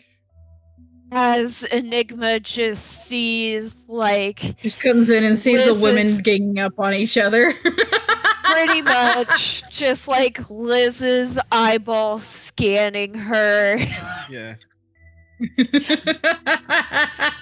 The women ganging up on each other with Disrupt like half asleep in the corner. Yeah, you pretty much. Let's fully be asleep. honest, Enigma probably thinks that they probably like beat the snot out of them. Yeah, you walk back in just in time to see like Liz's eye flash red, and then there's like a red line that goes up and down Barum's body.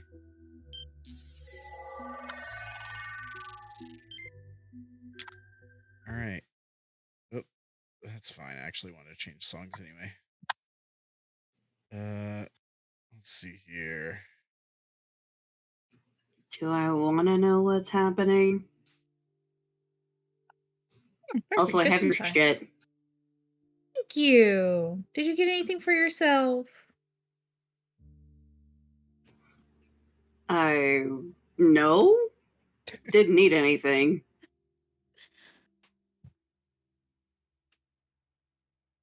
Liz, you told them they could get something for themselves, yes? I'm focusing. Liz, you don't detect any tracking devices, but there are several augmentations that she has. She's got an implanted, a similar kind of plug in the back of her neck as a vagabond, but it's clearly not as advanced. It does still connect to her brain and nervous system. You can tell from this with a critical success on the scan. But yeah, you don't detect any like hidden tracking devices on her. She will relay that to the group and just be like, I'm curious as to how they know to search this ship.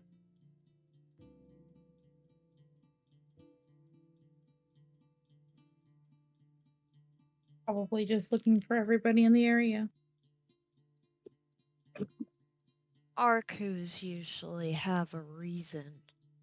Disgusting bastards. Are you saying this where Barum can hear you? Yes. Yeah, she says well, it takes one to know one, I guess. Yeah, my guess would be maybe they are stopping ships that were heading away from Asher at the time that I fled. Narcissa like turns at her with like a raised eyebrow. Like, are you including me? You all look like Arku, so yeah. I She's know. like, so yeah. I mean, she's kind of like, yeah, yeah. You're talking about Arku, but you look like one to me. Like you all look like Arku, so especially Liz, actually, probably more than anybody. Maybe Liz and Dis more so than anybody. Maybe Dank. Tell us what exactly happened. As to why you're being accused of being a terrorist. Right. Okay. Well. All right. So I work for a corporation. I I may do some moonlighting to make some of my own money, trading memories. I mean, there's always people in Asher looking for important memories, right? Some people want something exciting, good old, reliving in death, or some kind of cool victory, killing.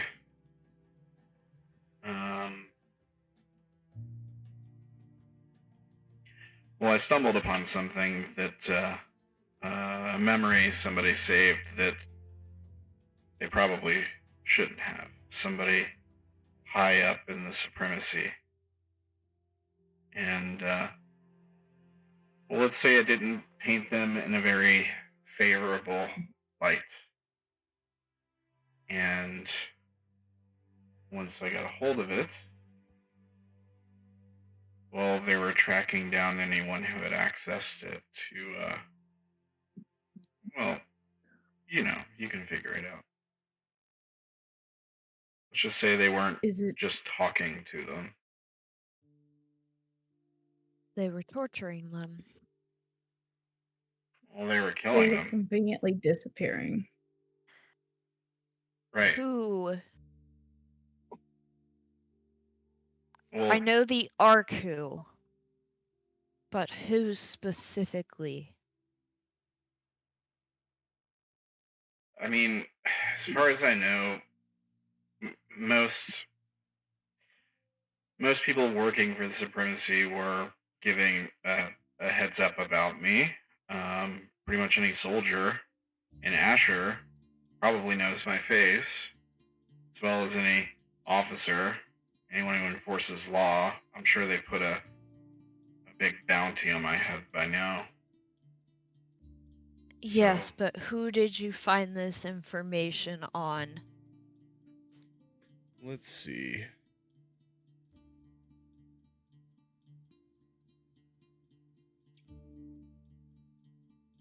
The person's name is Avi Segrigo.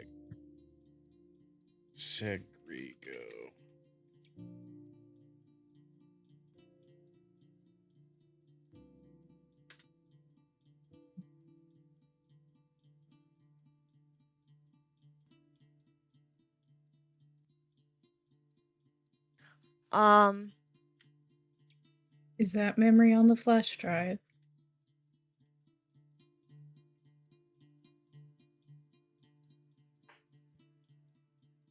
She nods and says, yeah, here too. Points at her head. Made a few backups. Sent them out a few places just in case, something happens. Just want the information to still be out there, or at least maybe find a way to somebody who can do something with it.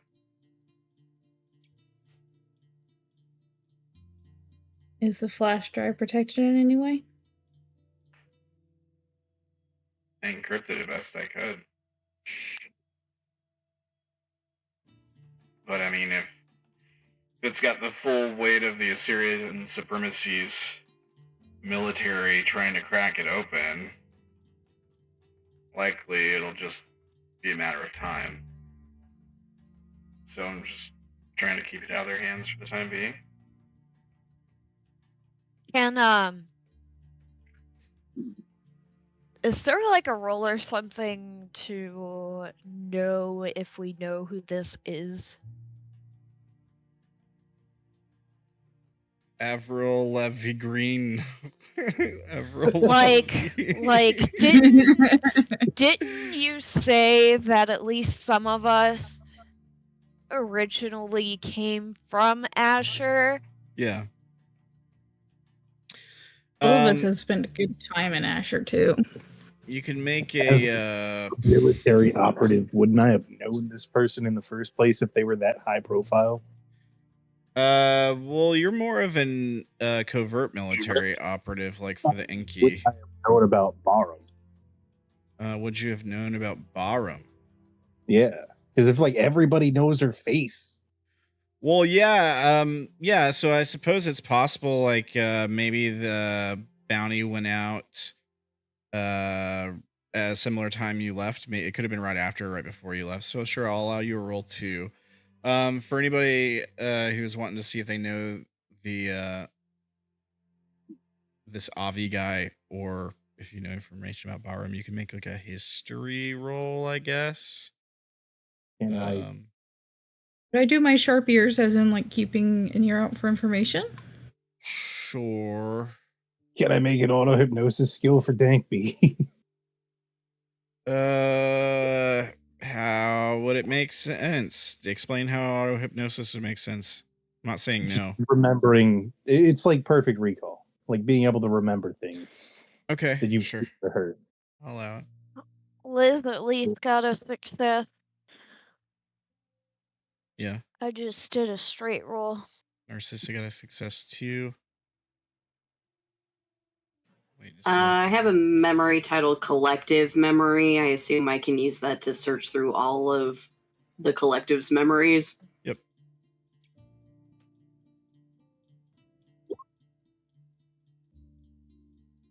Okay. Okay. And waiting for Dank, I think. I'm burning 5 memory points to make a skill. Oh, okay. Jesus. You can do that too, I guess. It's auto critical success, I guess. Yep. I think it just counts as You've been listening in. You gonna join? He's still asleep. Zach? Are you all right, Zach? You haven't been here like the whole game. I swear the frickin' thing keeps like muting and unmuting me. But no, I've not really been. I mean, there's not much for me to do at the moment, unfortunately. Okay. All right. So Liz, you were rolling on to see if you know this Avi person. Narcissa, Yeah. you're rolling on something about Barum, right? What was it again? To see if I knew this Avi person. Okay. And Dank, same thing. It was related to Avi, right? And Enigma. What were you searching the collective memory for? Avi, I guess. Figuring out what all Wait. we can figure out about this person and Barum and all of that nonsense. Wouldn't Danks just be Barum since he's not in the room right now? Yes. Oh yeah, that's fair. Yeah. Dank's not here right now. Yeah. But I mean, since he got an auto-critical success, some of it might lead back to Avi, but most of it would be about Barum. Yes. Okay. So here's the thing with Avi. Probably renowned as like a businessman, almost like Bruce Wayne type, right? Like a really rich, wealthy head of a corporation. And back in Asher guy who's probably retired military. And that's probably the gist of it. Known for doing a lot of philanthropy and stuff like that. Maybe being a bit of almost like Playboy philanthropist, Bruce Wayne, Iron Man, Tony Stark kind of type, you know. but definitely had ties to the military. Some people might have said that that's how he got his fortune started, was through his military exploits. Maybe he was like a general on the Supremacy for a time.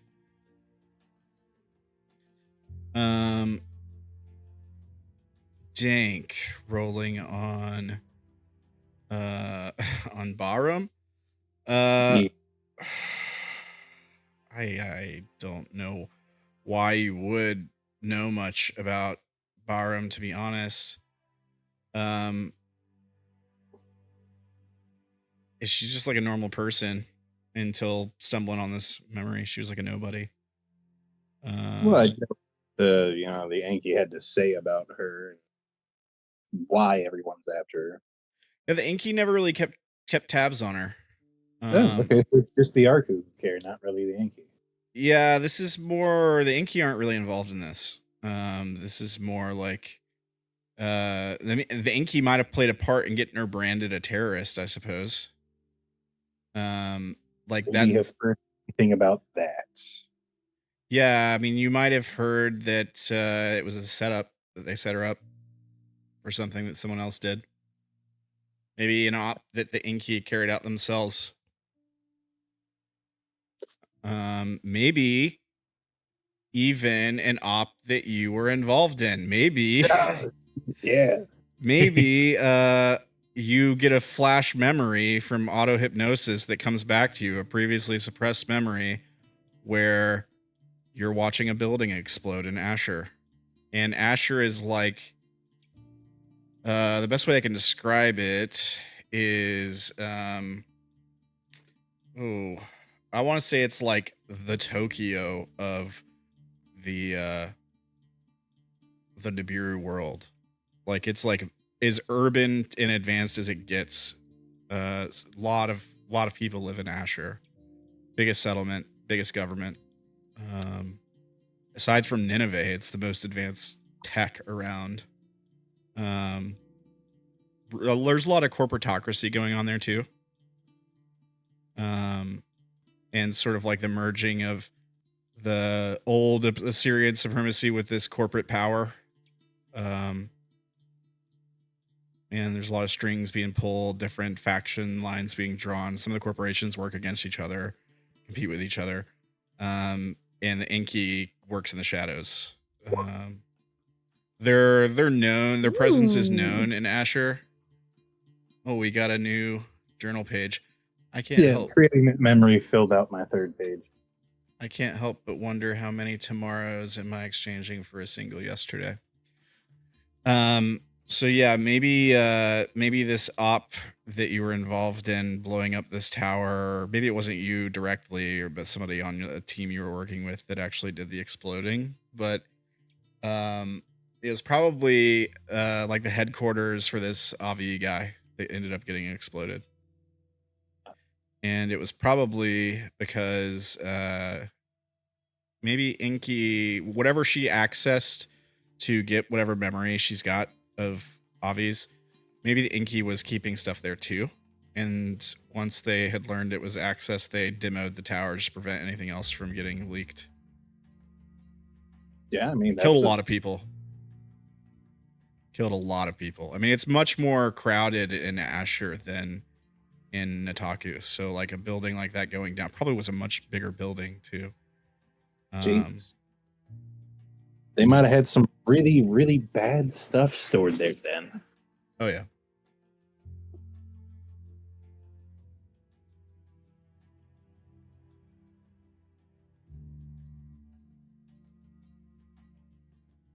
Okay, so I know the whole thing was a cover-up.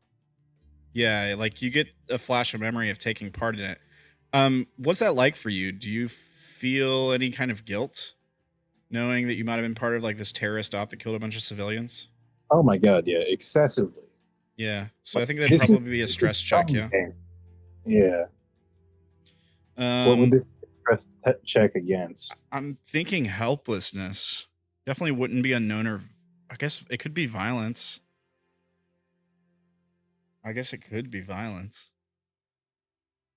Could be violence. Are you detached from calm? Yes. So you auto succeed on violence stress tests, right? With the way it works. If it's not more than like 5 dice, then yeah. Yeah. Maybe. Well, the violence would actually be like seeing gore and stuff, I guess. So I could lean into the helplessness roll. Totally. I'll do a normal roll, I guess, because I don't have anything against helplessness. I was thinking it's gonna be pretty high DC, not max. And you're killing a bunch of innocent civilians, or at least We like could do violence against 6 dice. Do what? You could do a violence check with like 6 dice. Yeah, okay. All right. I'll take your compromise there. All right. Here's your 6 dice violence DC. I gotta type it correctly, unfortunately. Hang on. Here it is. Jesus. Let's see. 10, 14. Ooh. 7, 10, 14. Let's see. I will spend an influence point to make you re-roll the 4 and the 3 3s. All right. So 4d4. Whatever the total is plus 3. 12. So you win. So no negative effects. Cool. Still racked with guilt, though. Yeah.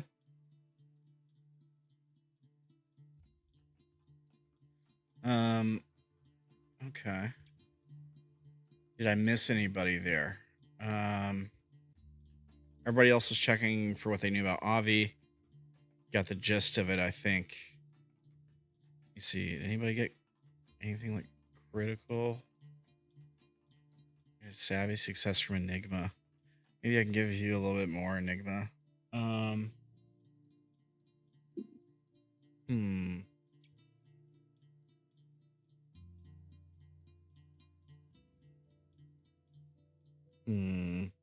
Enigma, you remember a conversation having with Avi that you're aware was in the past, probably cycles ago. Different incarnation of you, probably. And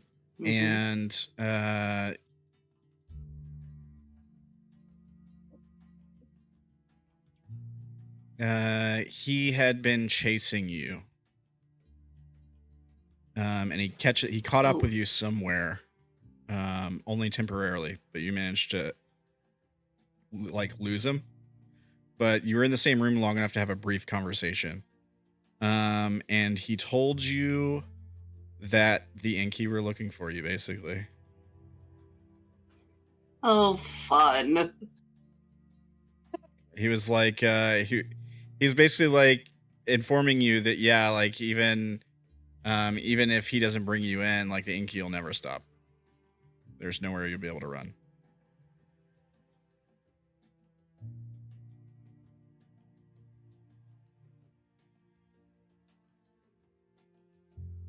Oh no. Oh, I hate this. Oh no. How does Enigma start looking at the team?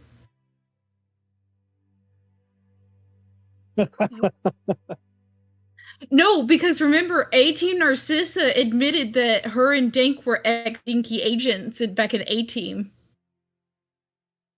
Well, that Enigma becomes aware of this memory at the same time as this Enigma. So, like, just put right. it... So now that Enigma might start acting different. right? Because That's why I'm like, how does Yeah. does he start looking at the team? Wait, I just missed that. What happened? Yeah, I was gonna try to explain it a little bit better because it was a bad way of explaining it. So just so everybody's aware, so Enigma being a vagabond of the collective, all of their characters, all of their incarnations share memories in real time. So like the Enigma experiences the story on the same way the audience does, jumping back and forth between timelines as if it's happening in time for Enigmas. That's the best way I can explain it. So like when this Enigma learns something, potentially the other Enigma in the future just now learned it, but it would be in the moment where we left off with that Enigma, basically. Does that make sense? Yep. Yes. So, and the same thing works for the Enigma in the future. Like, so yeah, it's weird, but this Enigma can know things about the future that have technically already happened for them. Yeah. It's all wibbly wobbly, timey wimey. Yeah. Memory bullshit. All the way down. Yup. So yeah, I can have memories and like experiences kind of out of body almost from any point in history, so long as there is another incarnation of Enigma there. Right. Yeah. Yeah, if anyone's paying attention, they're definitely tense and uncomfortable as that like name gets mentioned and they like have that recollection. But they did just walk in the door with metaphorical pizza, like that one gif with the room on fire. So I don't know if anyone's actually paying attention to them or not. Narcissa had turned to them, so I think Narcissa would have.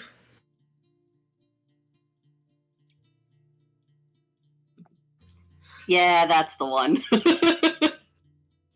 Yeah, they probably, like, you probably note that they tense up a little bit.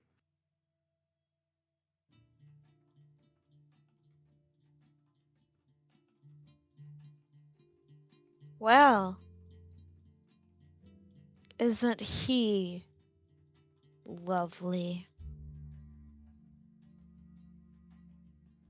Sounds like somebody needs to be knocked down a peg or two.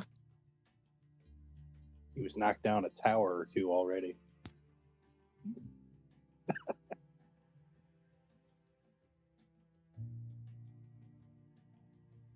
He's trying to save his reputation from being tarnished.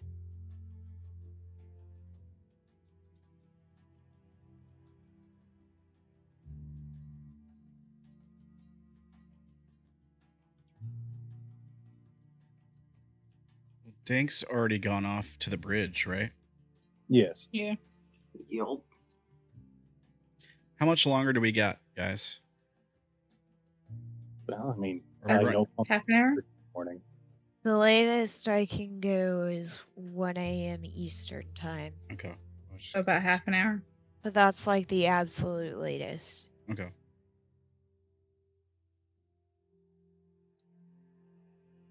I Narcissa's getting. suppose. Go ahead. You go. Well, I was just going to suggest, before all the time was ran out before getting to the brig and things like that, Liz was gonna start painting scars and doing that All right.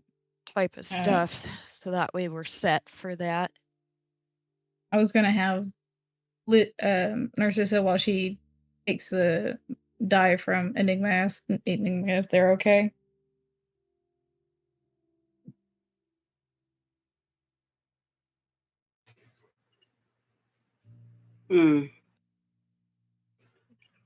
Let's just say that man is not pleasant, and I don't really want to interact with him again if I can help it.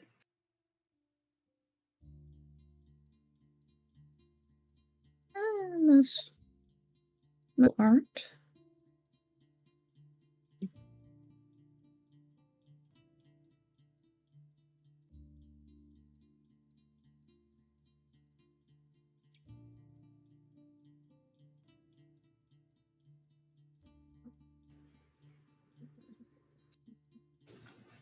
Yeah, they're.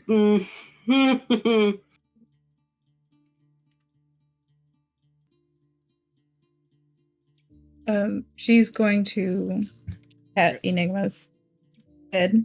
Are you asking what were you asking about what the role would be? For like making the scars look realistic and not Guys, making Barum look like herself. Yeah, probably like a disguise role of some sort. Okay. Is there anyone helping you? I was just gonna make a memory. Oh, okay. You can do that too. It works. I was about to say Narcissa is like a perfect model for it. Yeah. You can make a memory. I'm gonna use 5 memory points to make a 3 to disguise. I do not have a memory in mind yet. Okay. Everything okay, Dank? Yeah. Okay.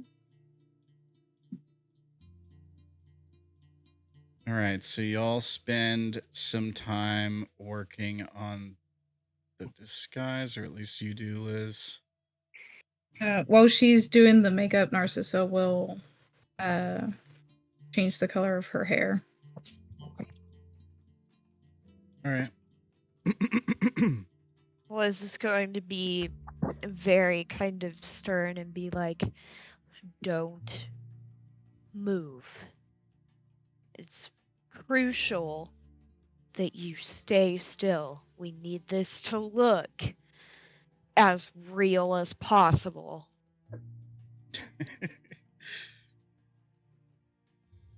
Yeah, she listens to you. All right.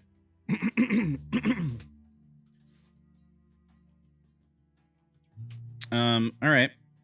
Are you guys gonna try to catch up with Dank at the bridge, or are you just gonna let him handle it? If we're done with Barum, we will. Yeah, that's what I figured. But if Also we're waking up about Disrupt. to get into something heavy, we might want to start winding down. Well, that's kind of what I'm asking. We got 30 minutes. I mean, we know that that there's gonna be Arku military boarding the ship, and they're probably going to be searching the ship. So you've got her disguised.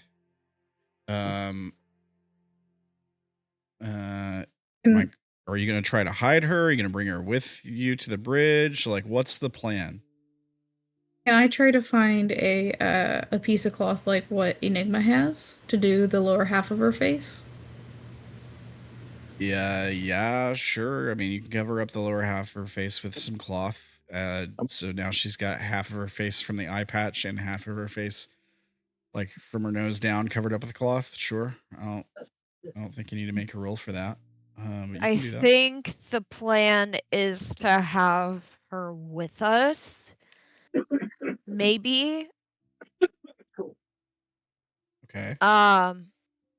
Is that what we're going for, guys? Is that we're having her with us, which is why we have her disguised as she is? Or were we just disguising her and then hiding her somewhere, and if she was found, then she would have that? Like, what do we think? Well, the captain said like situation on the bridge was all hands, so all hands means all hands. All right. Okay, so so Come on, Disrupt up to get. You're gonna bring her to the bridge with you. Yes. Okay. I would honestly advise hiding her though. I feel more comfortable bringing her with us because then we can keep an eye on her too. Yeah, We I could mean, keep an eye on her through a connection with Epsilon also.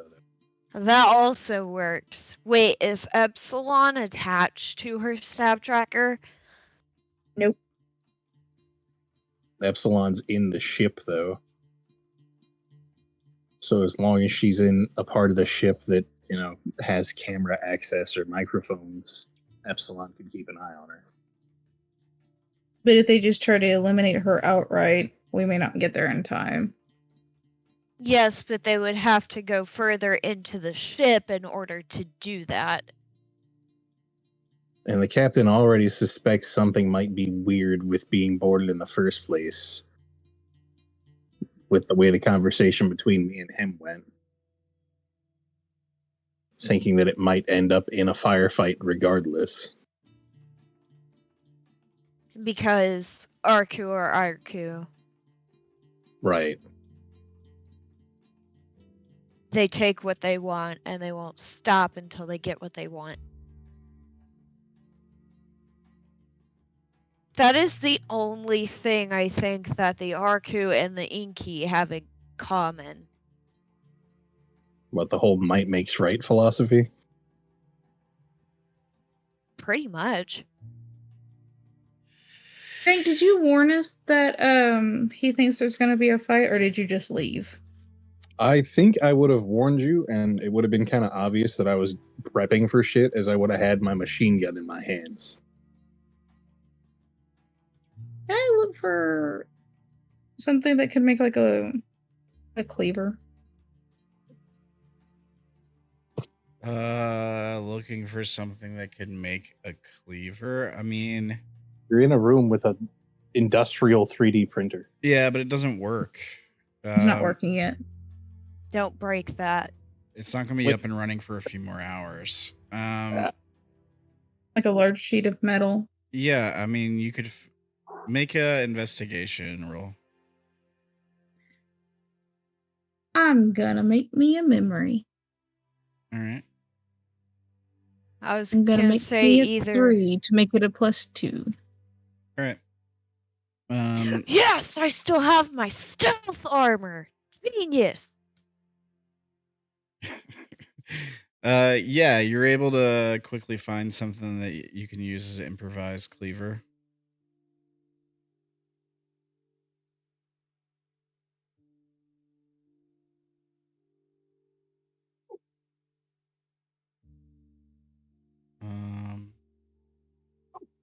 Give it a +1 to total roll, not to number of dice.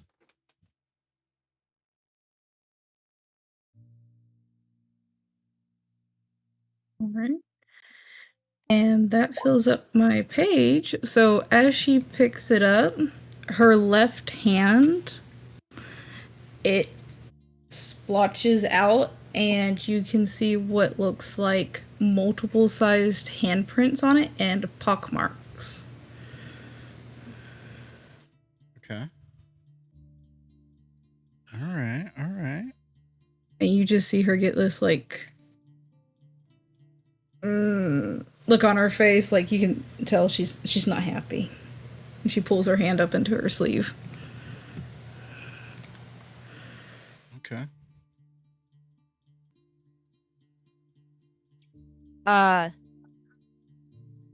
Liz is gonna turn to Narcissa before we start searching for a place to hide Barum, and she's just gonna be like, I can help you with that, but I need to get this printer up and running after the RQ has left. It's fine. I just don't like how it looks.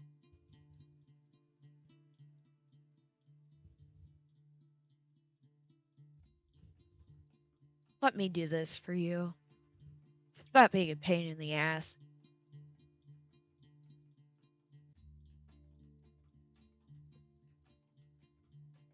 She just smiles.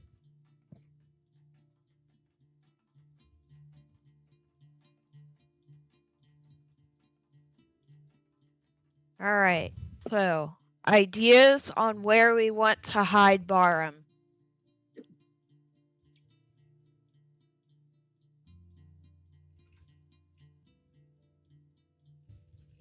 I suppose. Sewage conduit. Well, here's the Gross. thing. Is we could have Barum go back to the storage area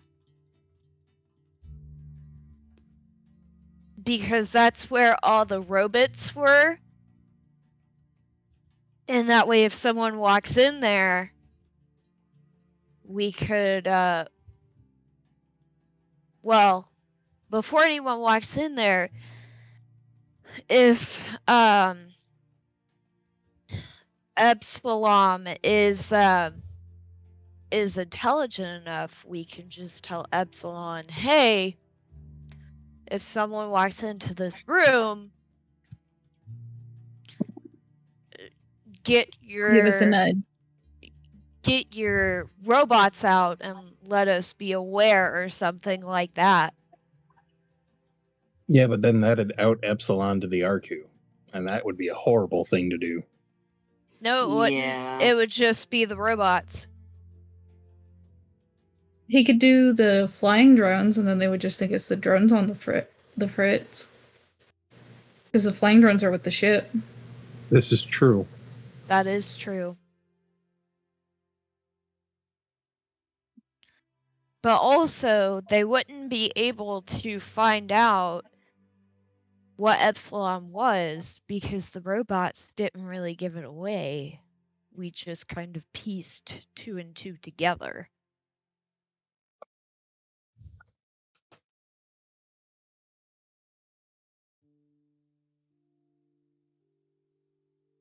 I mean, yeah, that's fair.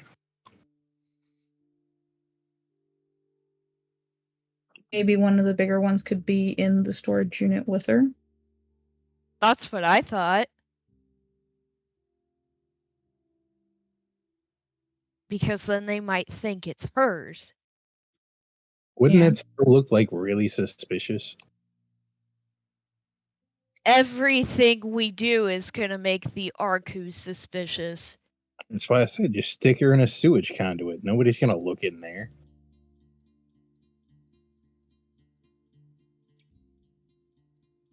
If it makes you feel better. Want you to could hide put in a a sewage robot- conduit?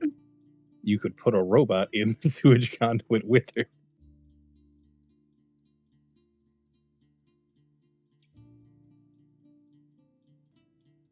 Yeah, Barum, are you down for that? Being in a sewage conduit? Hey, it's either shit or death. It's better than death, I guess. But I'd really rather not, if we can avoid it. Do you have a better idea?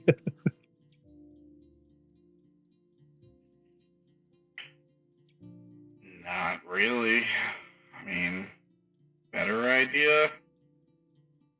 No. Less smelly idea? Yes. Lots of them. Well, you've got maybe like 2 minutes to implement your better or less smelly idea.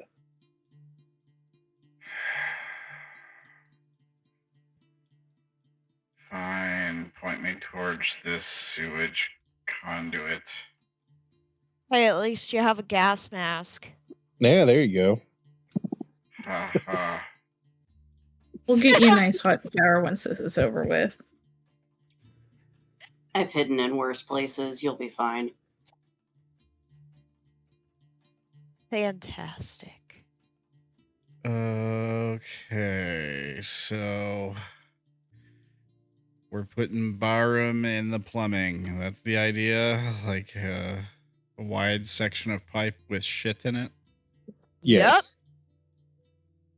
All right.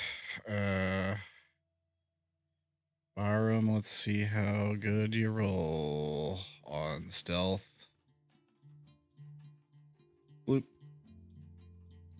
Oh, I give her a +1 because she's hiding in a place that they're very unlikely to look. We're also helping her hide. Yeah, fair enough. I'll give her +2. It's you a go. savvy success. All right.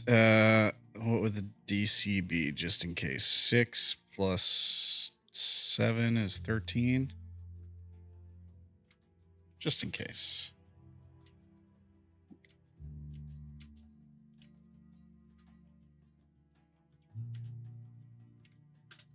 Make a note of that. Okay. She hiding. That's really about all we can do before the Arku shows up. I'll head up for the bridge. Disrupt, you going with them? Yeah, we'll go ahead. All right. We cut over to the bridge. Hopefully this works right. I haven't had a chance to test this map. That looks good. Oh, man. That looks awesome. That looks good. I just see a black square. You're not there. You're not on the map yet. Calm down. Just see a black square. Yeah. It's because Dank is the only one Lori, here I love you. right now. So, Dank. So Dank's just like, it looks awesome, and then I look up and it's all I see is black. We see you, maybe this is a couple minutes prior, because that scene did take a while, but we see you arriving to the bridge not long after you left.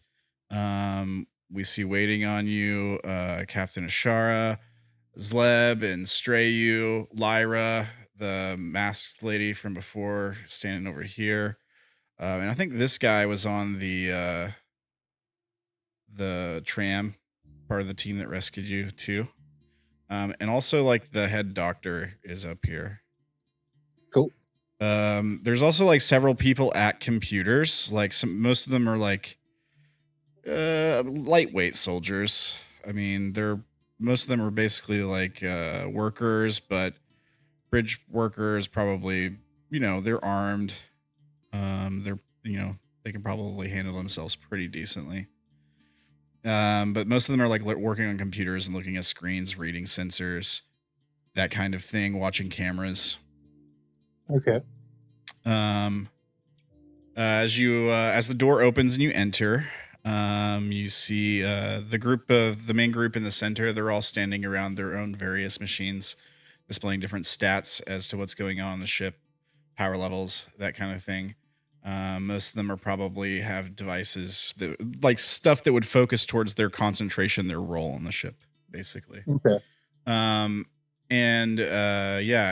Ishara turns around as the door opens for you to come in, gives you a nod and says, right, we should be expecting them any moment, I suppose. Any more word? Anything about something strange is going on with the system? The lights keep flickering. We're getting some signal interruptions on some of our equipment here too. Yeah, I mean, it seems like most of the electrical in the ship needs to be recalibrated. We've got the printer in the machining room almost operational. I think once we get the engine issue resolved, we should see more stability across the board. We'll continue to spot check everything, search for areas that have more interference on the power grid for the ship to rest, and piecemeal fix them until we get everything back 100%. Yeah, he nods. He says, "Well, with the supremacy breathing down our necks, hopefully we don't need to run from these guys, because looks like we're limping for the time being." Well, as long as we don't have what they're looking for, they should just leave. Right. And I don't believe we have what they're looking for. Make a persuasion check. Sure.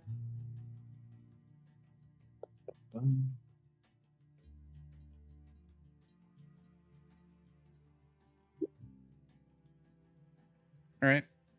Count it. Yeah. Yeah, he nods and he says, "Well, if we do have it, whatever it is, we'll just turn it over. Won't be a mess. If it's a fugitive or whatever, they get what they get, I guess. Sounds like a plan. Around that time, you guys are all giant. Your gigantic teammates walk in. They're all 20 feet tall. I have to crawl through the doorway. Yeah. The door you all enter through is to your left, by the way. Give me 1 second. I'll push you forward a little bit. Dink. Is this door. You can actually click on this door and open it, I think. Oh, what? That's awesome. Yeah. Or you can do that one too. Yeah. Don't do the other ones, though. Okay. So, you give like, us buttons and you don't expect us to click on them. this one here goes to, like, the docking bay or whatever. One of these goes out onto the outside of the ship. And another one probably goes to, like, personal quarters for the bridge crew or something. And then the one you came in probably goes back towards the main body of the ship, basically, like all the other stuff. Right. So yeah, the group of you walk in. Do you guys say anything?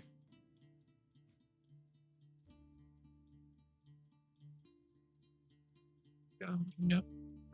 Just wanted to give you guys a chance to do something if you wanted to.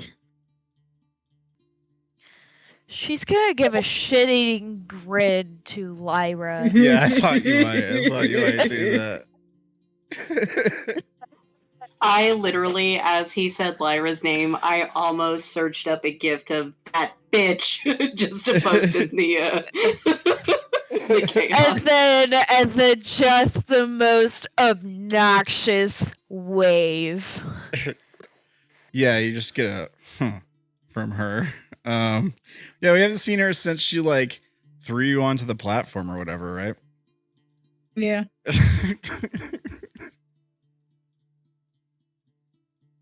Narcissa would see Lyra and just get like that cat ate the canary grin as well before going over to Dank and lightly tapping him behind the knees with her foot to be like, hey, we're here.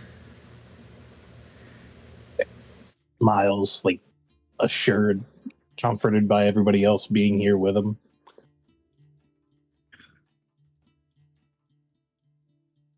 Yeah. Just then, Zleb over here says, oh, excuse me, seems they're finished docking. And as soon as he says that, the door behind him opens, and some people march in. First, we've got this guy. This dude comes in wearing essentially like captain's regalia. Like, this is the guy in charge. Clearly he's got like a rank on his uniform or something. And of course, like, their uniforms are like very nice, pristine. They have the Assyrian Supremacy logo on it. I'm not sure what it is. I'll come up with something and get back to you on that. Does the uniform look like it's actively been used in combat before, or is it brand new? It hasn't been used in combat anytime recently, that's for sure. Like, it's probably brand new armor. It probably hasn't been. They haven't been out here like fighting raiders or sirens or anything. No, they're probably, if anything, actually make an insight check as this group of people walks in, because right behind him, who immediately start like basically checking corners. They're not like pointing weapons at anybody, but there's tons of soldiers that come in behind him. About All 20. of us are just Stank. Holy crap! Yeah. Jesus Christ. Yeah, there's 20 soldiers to be exact. Well, all right 40. then. Okay. We're over here covered in crap, and they're over there in their shiny shit. Anybody can make a roll if you like, to check like an insight. Some of them look like for those of you with a savvy success. Critical success. Okay. Yeah, like maybe Enigma, There you even go. like recognize like their march. These people are trained. You also pick up on what I was about to tell the savvy rollers, which is that some of these folks look like they're itching for combat. Like nobody's got a weapon drawn or anything. Nobody looks angry or anything like that. But they're clearly like sizing up the room. Like and the commander himself is very like confident. Like he walks in like this is his ship. Like he has that air about him. Like he just expects the people on the bridge to just like bend down and get on one knee for him or something. Okay, he can be wrong. Yeah. So that's basically what happens here. This huge show of force comes in off their vessel and then walks into the bridge. And this guy, they all kind of like stop at attention. And this guy steps forward and he says, all right, who do I need to talk to before we start sweeping this vessel? And he kind of like looks around the room, scanning everyone. I'll give him a roll, I guess. Actually, is there a way for me to like slip away real quick and turn on my stealth armor? I mean, you can walk away. People are going to see you do it. You can turn on your stealth armor. Narcissa did step forward to be by Dank, so is there any way she could have like stepped by like Narcissa and them? Can I spend an influence point to make their commander trip when he's walking in? There's somebody had dropped like a pen or a pencil or something, and he steps on it. Yeah, I want him to fucking fall on his ass. Well, I mean, you can make him stumble. I don't know if you can make him fall on his ass. You can make him stumble. It loosens his composure a bit. Like he kind of like corrects himself and like you can tell he's agitated. Like openly sniggers at him. Like she's not even to hide it. Yeah, he does that thing where he like blinks for a long time. Like you feel like he wants to swear, you know, but he doesn't. He's trying really hard to like compose himself or whatever. Right. Yeah, like mid-sentence, right when he's asking who he needs to speak to. Yeah. I guess while I have coverage from several people is when she would turn it on. Right during that perfect distraction? Yes. I'll allow it, but on a couple conditions. So like, maybe he was distracted by the trip thing, but there's 20 other soldiers that are all scanning the room. So you're gonna have you can roll a stealth. You're gonna have a -1 for that. I'm only letting you roll the stealth because you're arguing that you're using your friends for cover, so you don't get a +1 for them. That's it. That's the only conditions. -1. Oh no, we are. You still have influence points left, right? I sure do. That's with the -1? Yeah, because you probably have 6 stealth. Yes. All right. There you go. Cool. So yeah, we see you like dip between Enigma and Narcissa in a perfect way, and this is almost just standing in a perfect line too to kind of help cover this, but you just like disappear between the pair of them as you activate your stealth armor. Nice. Here, let me go ahead and put a ninja icon on you. Bloop. Okay. And I'll just put it in the chat too, just in case it's needed. Just to note, so everyone is aware that I wrote this down. it does say women's high-grade stealth armor +3, and I have to move slowly. Only when I attack do I become seen. Yeah. Yeah, I mean, like, the only thing that might count is if they had, like, I don't know, like heat sensing something, or, you know, I think right now they're probably not wearing a helmet or anything that would do that. Like, they're not doing anything that they can't see you. They can't see you right now. If they had something that was like, I don't know, thermal vision that they could just like activate, then maybe I could say that they could spot you then, but I don't see that being a thing right now. Okay, what was your total roll on your stealth? I just want to make a note. Let's see. So 16 before the +3. yeah. But you have a +3 from the armor. Is that right? Yes. Yeah. So So it's it'd be total 19. 19. Okay. Just in case I need to make a contested check against that at some point. Okay. So yeah, we see him stroll in. He kind of like stumbles. Maybe a couple of his guards are like look at him and look away, like they try to act like they didn't see it or something. And he continues the sentence like, yeah, who do we need to talk to start sweeping this vessel? Do any of you say anything?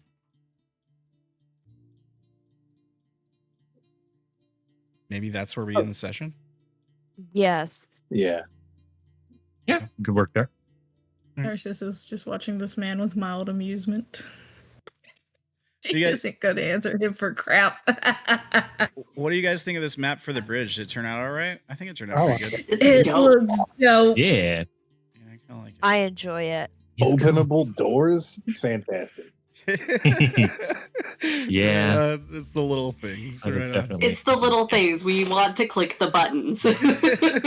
It really is. Okay. Oh my God! Stuff is floating. Yeah, that's supposed to be like I put it there for extra effect, but I was thinking maybe it's like the dust outside the ship flying by or something. That was kind of the idea of that. But yeah, there's stuff floating through the air. It's cool. All right. Well, thank you guys for playing. You guys did awesome. Make sure you guys all take a memory point and influence point for surviving the session.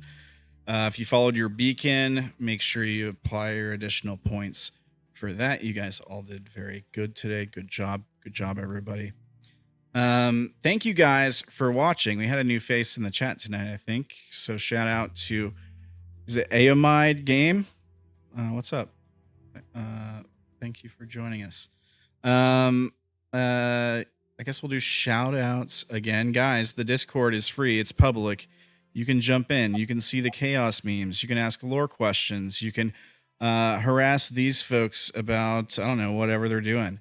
You can talk to Ella about getting a V-Roid set up, or any of these other folks that are running V-Roids.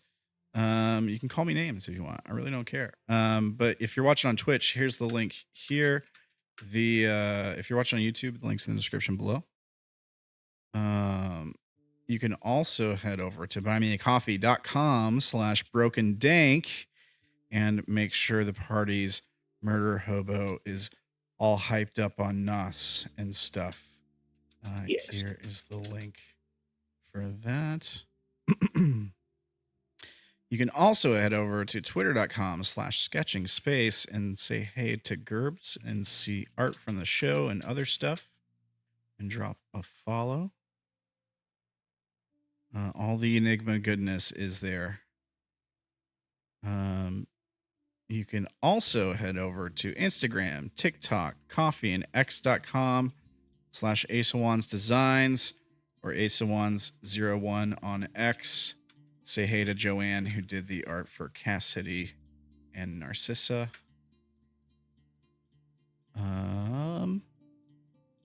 And I think that's it. And if you're watching, you know where to find me. I mean, it's Rambling Man TV everywhere. Make sure you like, make sure you subscribe, all that good stuff. Share it out. And thank you guys for watching. We'll be back Monday with some Forest of Flesh, where looks like we're starting the dungeon. next week. This coming episode. So that's going to be a We're great gonna time. die. I've been looking forward to it for weeks now. Wait, what is it? They're starting a dungeon, basically.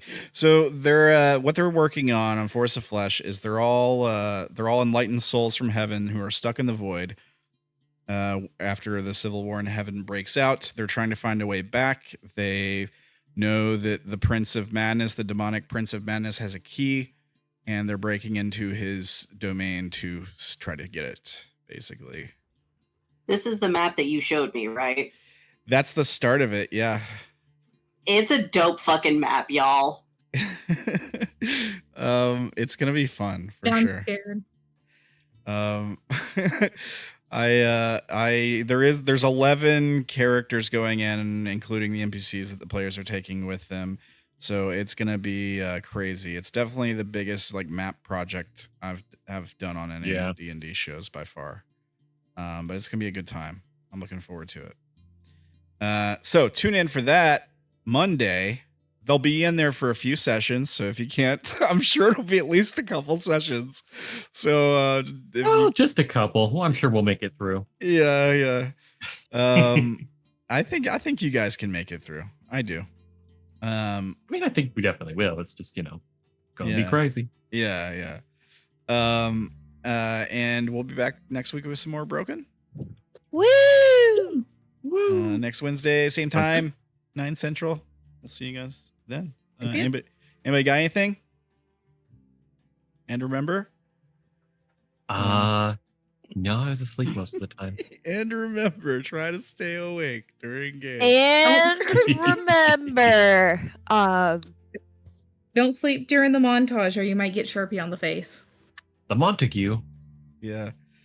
It's canon that Disrupt has "I eat butts" written on his forehead or something. Oh no. All right. Well, thank you guys for playing. We'll see you guys next week. Bye, everybody. Bye. Yeah. But Bye. Bye. Bye, guys.